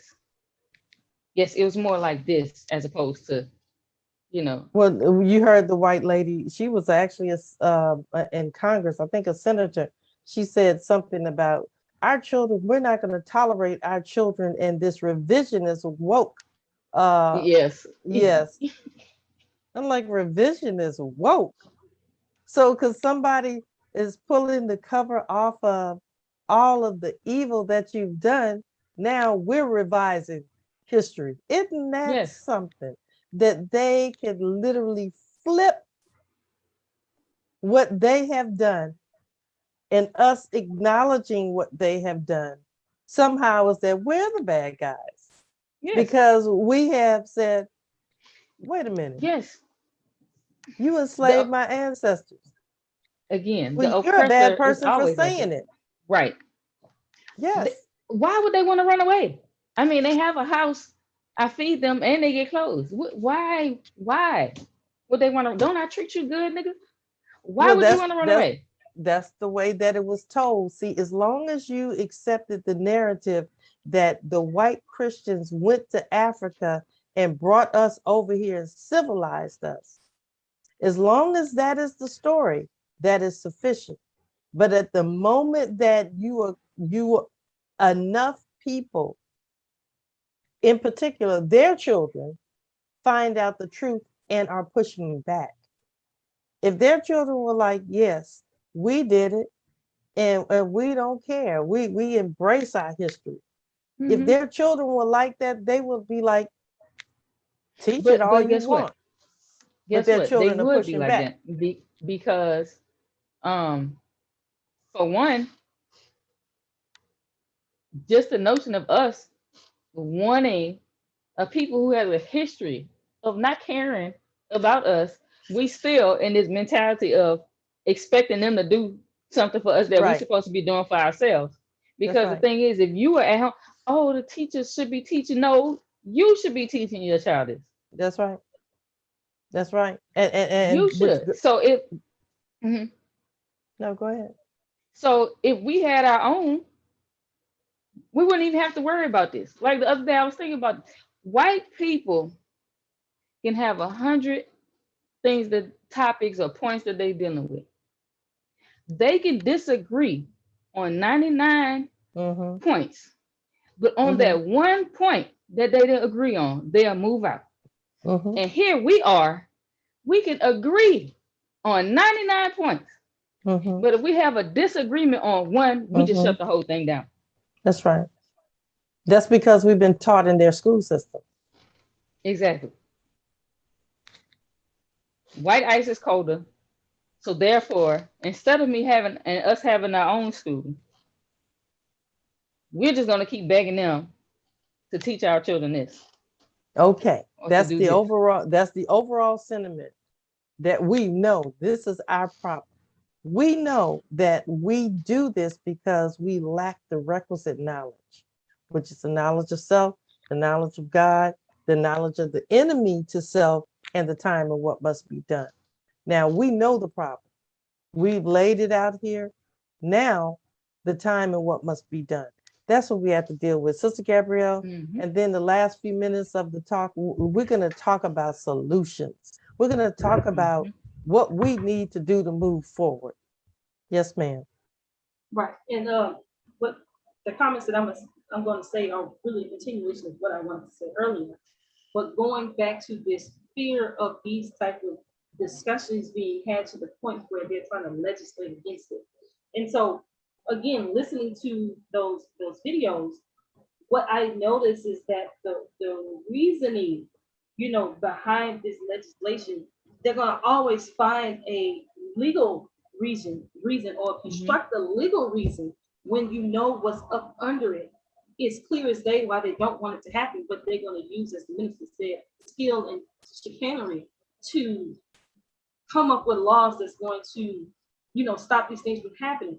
And so pulling from my class, that's one case that we studied with when Trump issued the travel ban, right? And immediately some of the district courts had tried to file an injunction on that and said you can't do that, it's not constitutional. because it's clear that you're making this law to discriminate against Muslims. And then they further added to their argument. They said while he was campaigning to become president, he said, I want to institute a Muslim ban.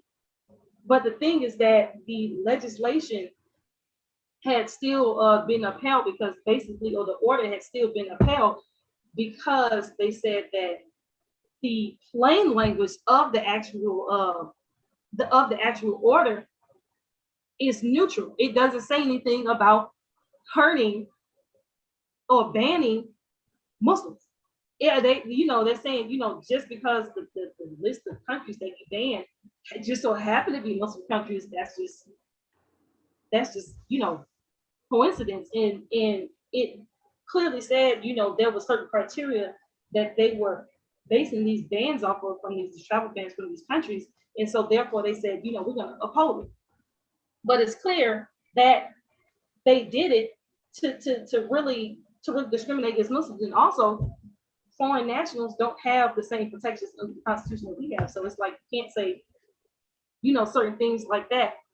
And then it's the same thing with, them allowing the institution of slavery to be upheld. They justify it by saying that we're property.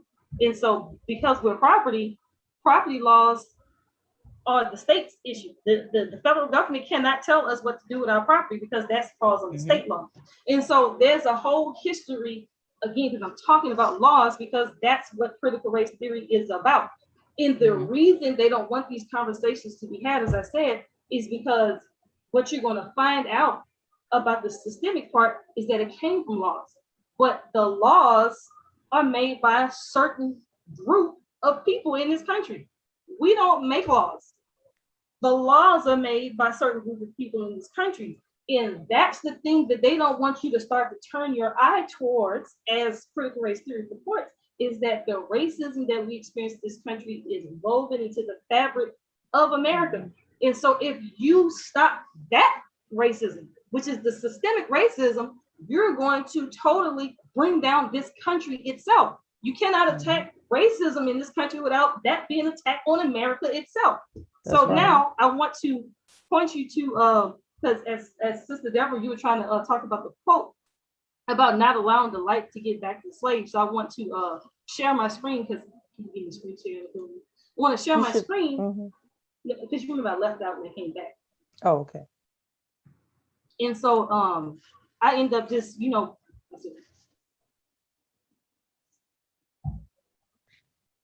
I end up looking up with just quick Google search of the paraphrasing quote, and I ended up finding an article from Reuters. So Henry again, Berry. Yes. So if again,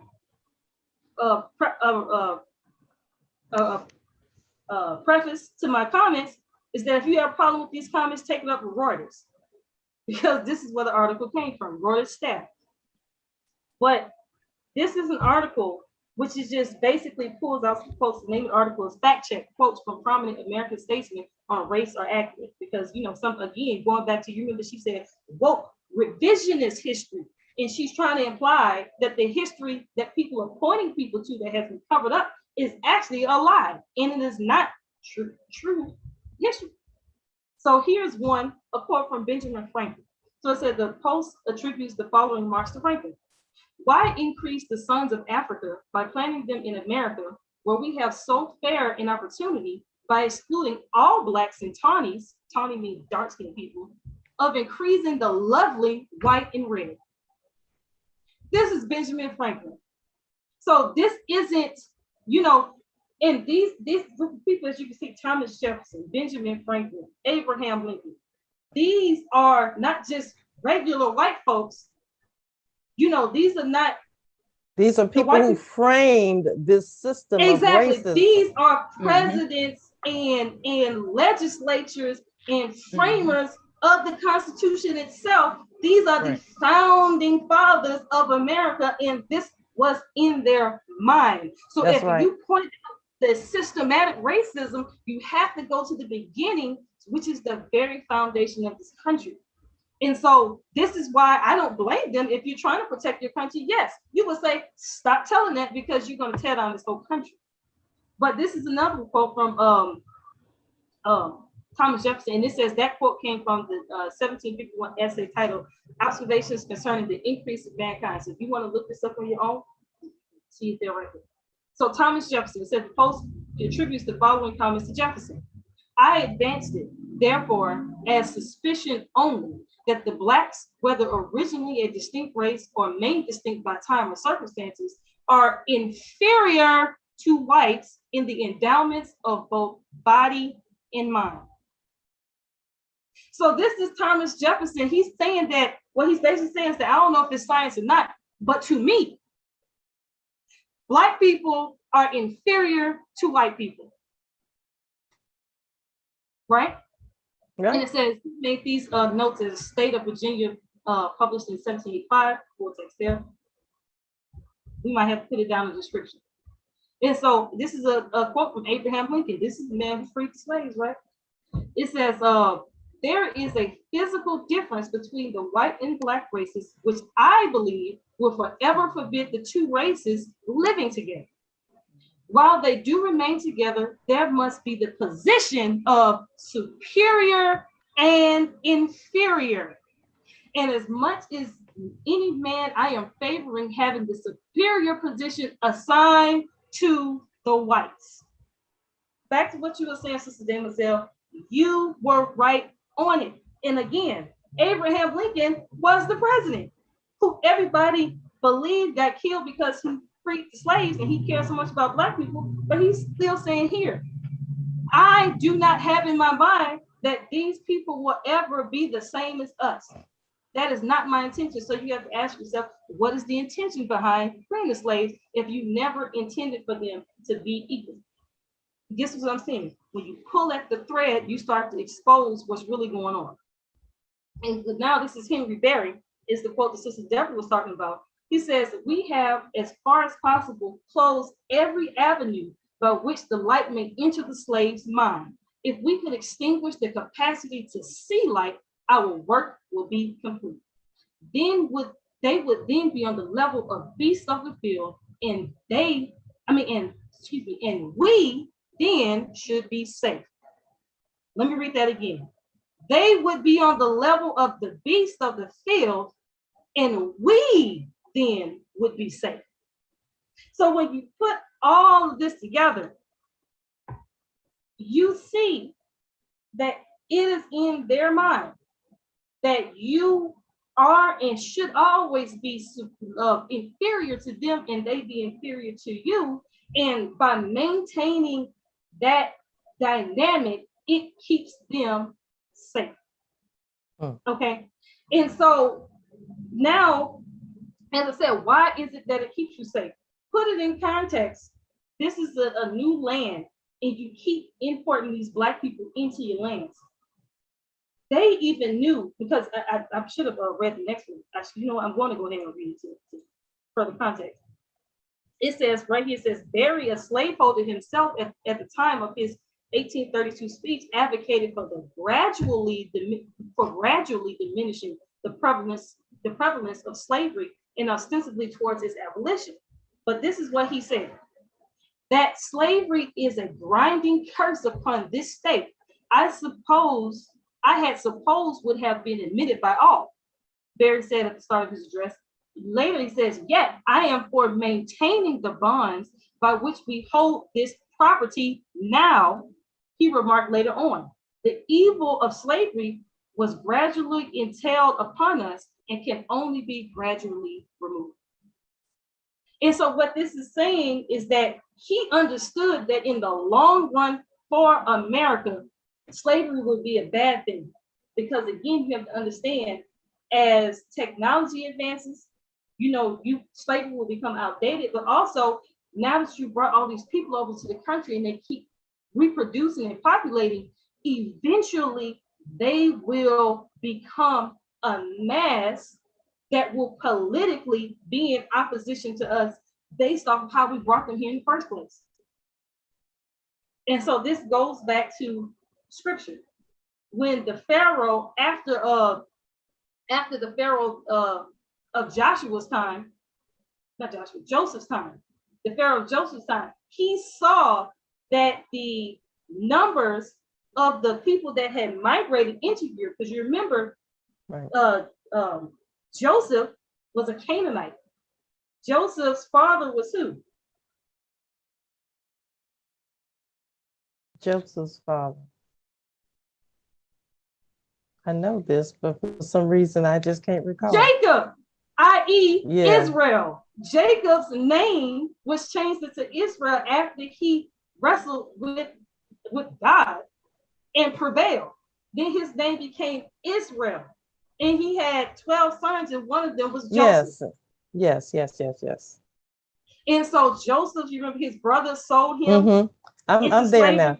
And he came up into prominence within Egypt. He became Right. second to the Pharaoh, but the Pharaoh treated him well. And so when his brothers, he found his brothers, just, as they say, in the soup line, but it was in the grain line. And he recognized his brothers. He invited his brothers and his family to bring their family. He brought his father back. So therefore, you have this immigration of non-Egyptian people into Egypt.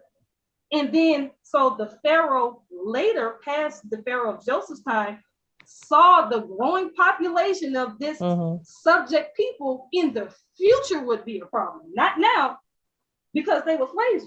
You know, they were subject people, they were slaves. So right now, they're fine. But he said, I can see into the future that they will become a problem. So we have to deal wisely with it, right?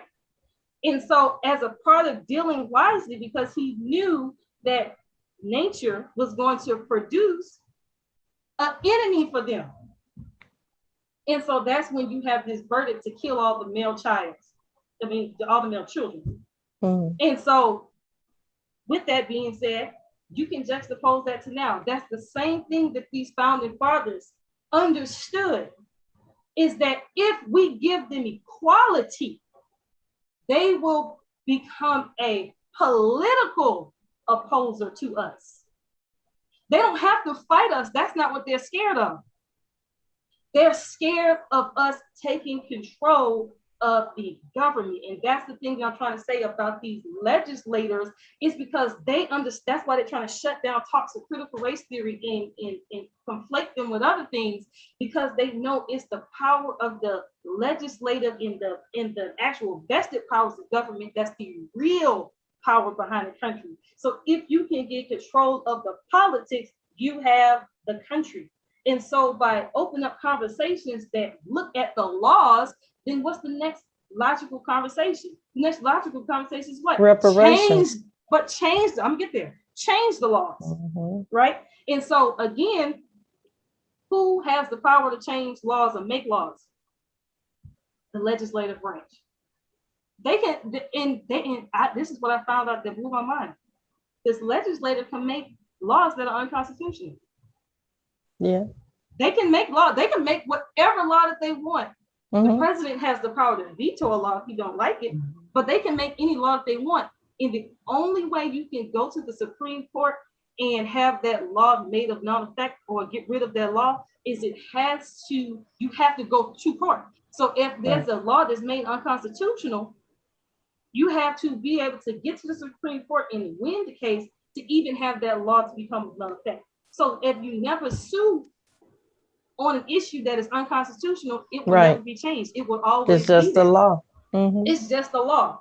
And so the thing is that if you can take over the political realm, you can take over the reins of this country. So that's why they're trying to steer away. No, if you want to solve racism, you don't do it legally. You solve racism by holding hands and kumbaya. And that's why because they understand, again, an attack on systematic racism in this country is an attack on America itself. Now, the next thing, as you were saying, is that this is another thing I was looking up in my notes. In law school, in Louisiana law, we learned that there's a statute that is what we call the fountainhead of all tort law in Louisiana. And so it reads, let me pull it up. This is Article 2315. It says that every act, whatever of man that causes damage to another, obliges him by whose fault it happened to repair it. And so what that is saying, reparatory justice. Exactly. That if you wrong somebody, it is your responsibility to fix it. To right that wrong. So what is the wrong that has been done to Black people in America, specifically descendants of enslaved people. Good Lord. And then how can you correct it? Woo! Give them And- the states. And 8 to 10 states. That's right. reparations is just one way, right? But again, the wrong that was done to us did not happen financially. The wrong that happened to us was legally. These were legally justified. There were Jim Crow laws. So and then again, it had a psychological effect, because when you believe that you have no recourse because the law says this is what it is, then the psychological effects of being under oppression. That's why in the Quran it says that death is better than oppression. So the thing is, again, these conversations are dangerous because they attack the very foundations of American society. Right. That's what the Make Period. America Great Again movement was, like the minister said, a dog whistle for Make America White Again. Right. And so the whole Trump movement was a dog whistle to call white people to action. As a matter of fact, I had to check the news today, but today the people that marched on Washington back on January 6th were to meet in Washington today because they said they weren't finished. They had unfinished business. And these people want America for white folks, or even you could say America for Americans, because by definition, that's who an American, a real American is white folks.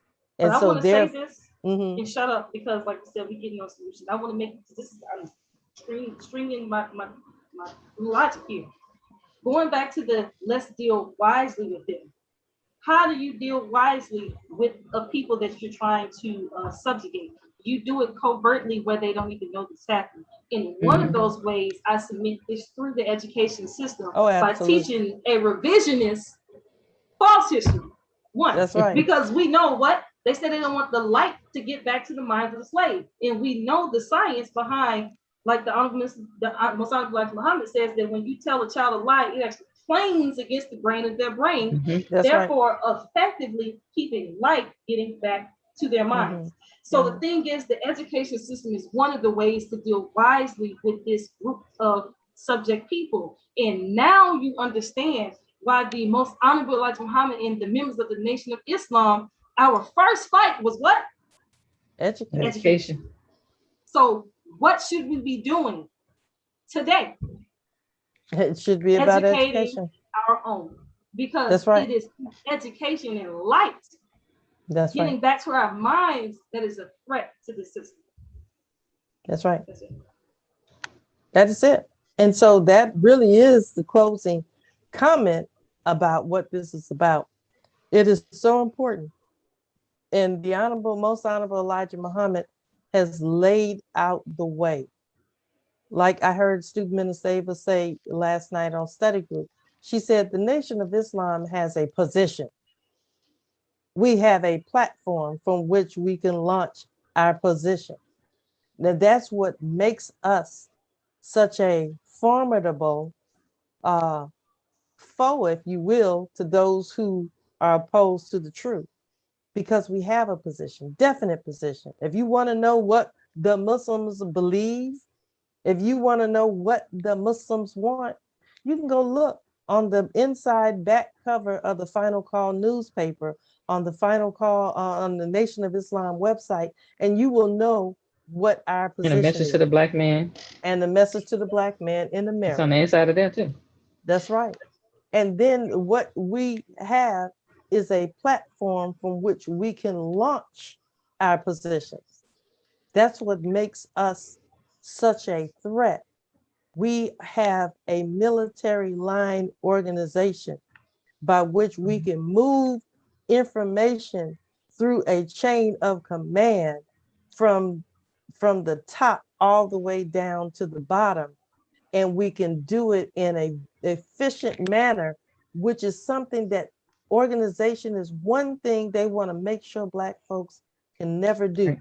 And they always want to inject themselves into Black people's affairs because of the simple fact that they want to be able to always be on top, even if they're not in there physically, but they want their minds to be in whatever we're in. So that's why it's so important that we educate our own. Now, we believe that all Black people should educate your children, but we have to start first at home. And it is a mandate. It really should be a compulsory education law in the Nation of Islam that we educate our own children. And that means that we are going to have to support Black education. We're going to have to put our monies behind this, because there is no way that we can get free unless if we have the finances to back these movements. And so this is a call to action to all of us. The first thing to do is to separate. We're worrying about whether or not we have a curriculum, whether or not we, have facilities or this, that, and the other. Those are nice, but that's not the most important thing.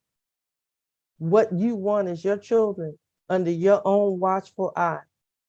If this whole pandemic has not shown us anything, at least we should have the cover of this so-called education system should have been pulled off of this, the illusion that our children will be educated.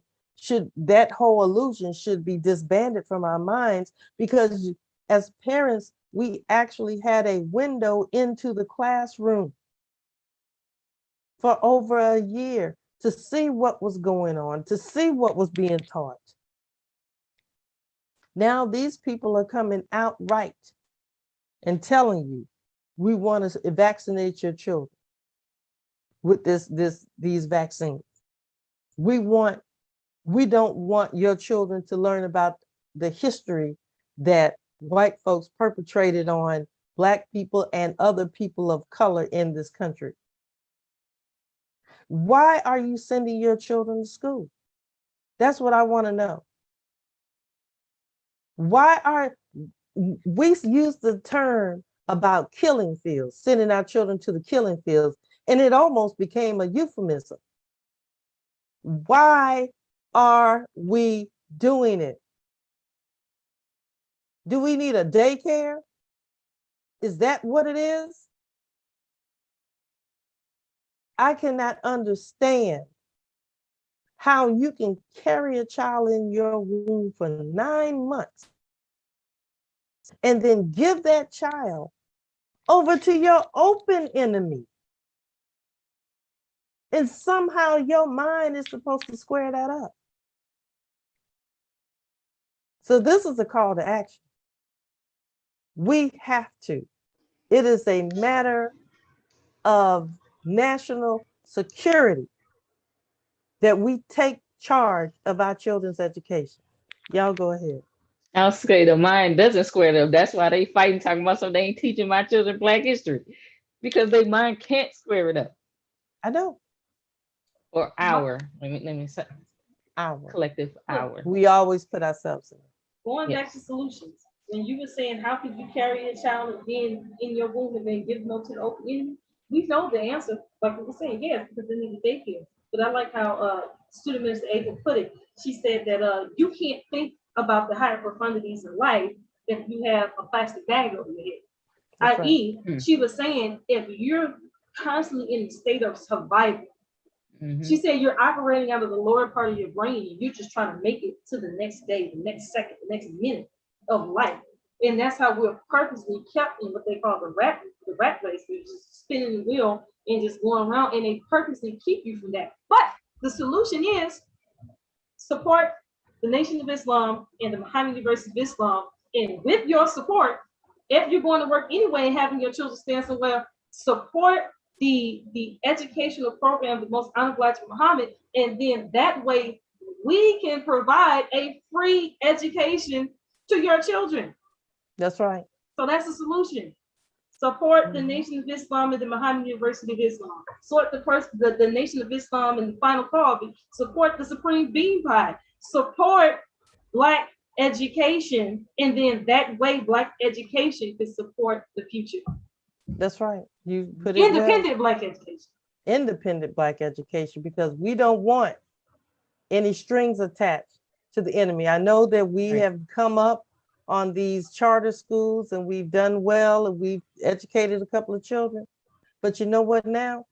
They're saying, okay, well, if you're gonna get this charter money, we want to see some vaccines in the school among the educators and then eventually among the children. Now what you gonna do? Now what you gonna do? The Honorable Minister Louis Farrakhan did not want us to have those attachments with the system, especially as it related to educating our children. So the answer to the question is each other. So we have to rely on each other. It takes a village, as they say.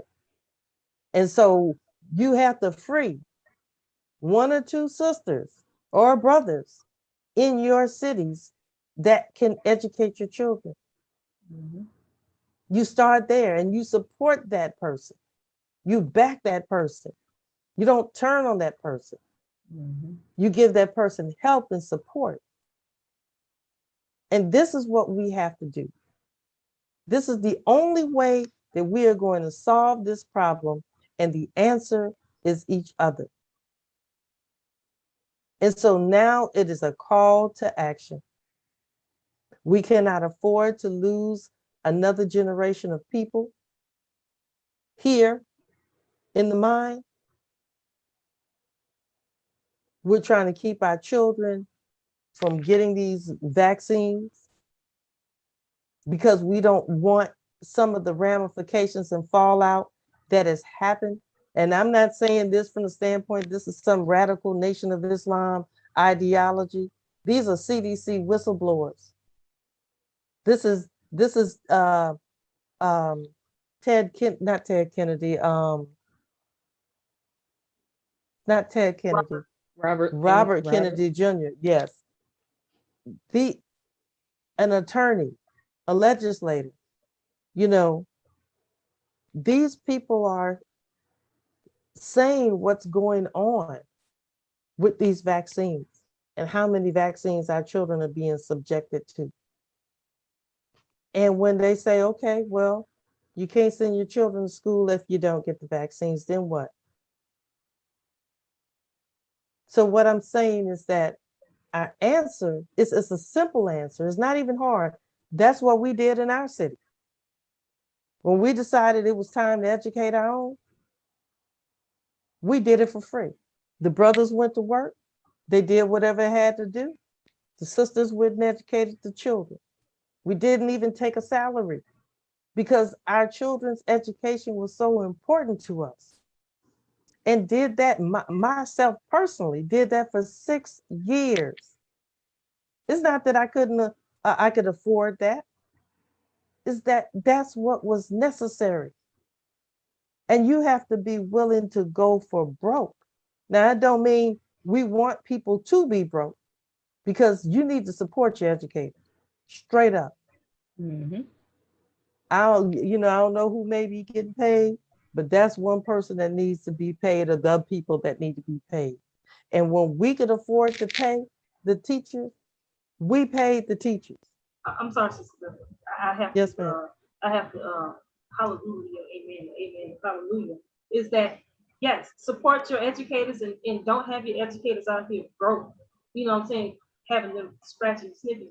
They need to be riding good, living good, eating good. Okay. That's right. I could go into that, but upon time. But yes, they should be well, because again, if they're feeling good, thinking good, that's going to translate into their instruction. That's right. But once again, the reason that we may not have that mindset is because our view of education and our bad experiences, excuse me, with education in the system. So we have to reorient our mind. We have to be totally re-educated, as the Most Honorable Elijah Muhammad said. Excuse me. And so with that being said, now that I'm off my digital rostrum, I would say that we thank you for tuning in today. We want you to look closely at your children, if your children are in public school, because some of us, we just not there yet. Let's just be honest. Most of us are not there yet. We need to look at what is being taught in these schools. We have to get to our children at the end of the day, deprogram their minds as much as you can, because you can't take something out that's been put in. But what you can do is put it in its proper place. And then what you have to do is that you have to teach your children the truth. I know we're tired at the end of the day when we come home from work, if we had to work a job. But you got to take out time to have conversations with your children. You got to take out time to dialogue with your children and talk about things that are relevant. Talk about what's going on in the news. Talk about, the teachings of the Most Honorable Elijah Muhammad as if you would talk to your peer. Have these conversations, have these dialogues, because if we don't, our children, the children of Muslims, will go around thinking that somehow that our once former slave masters are somehow now all of a sudden our friends and have offered us this hypocritical offer of integration because we go to school with them. But when they're teaching us, as it was said, I don't know if it was Malcolm or if it was the Most Honorable Elijah Muhammad, but I'll end on this note. A man that won't treat you right will not teach you right. And that's all that needs to be said. We thank you all for tuning in. I don't know if you all have any closing comments. Look like you all are researching or doing something. But we ask you to please turn on that notification bell. We try to come to you once a week, but life happens. Let's just be honest. We'll do the best that we can, and we don't want to waste your time by just talking. We want whatever we say to be relevant to the conversation. And also, we ask that you please, if you're not subscribed member of our community, please take time and subscribe to our channel. We appreciate each and every one of you all. And also, if you could give us a like, a thumbs up, that will mean a lot to us, because we want people to know that we are awoke, that we are watchmen and watchwomen on the fence, looking at what these people are doing. And you're not going to, as Auntie Maxine said, not on my watch. Not on my watch. So we see you. And so with that being said, ma'am. That was Younger Benzie. Auntie Maxine said she was playing my time. Oh, thank you for that correction.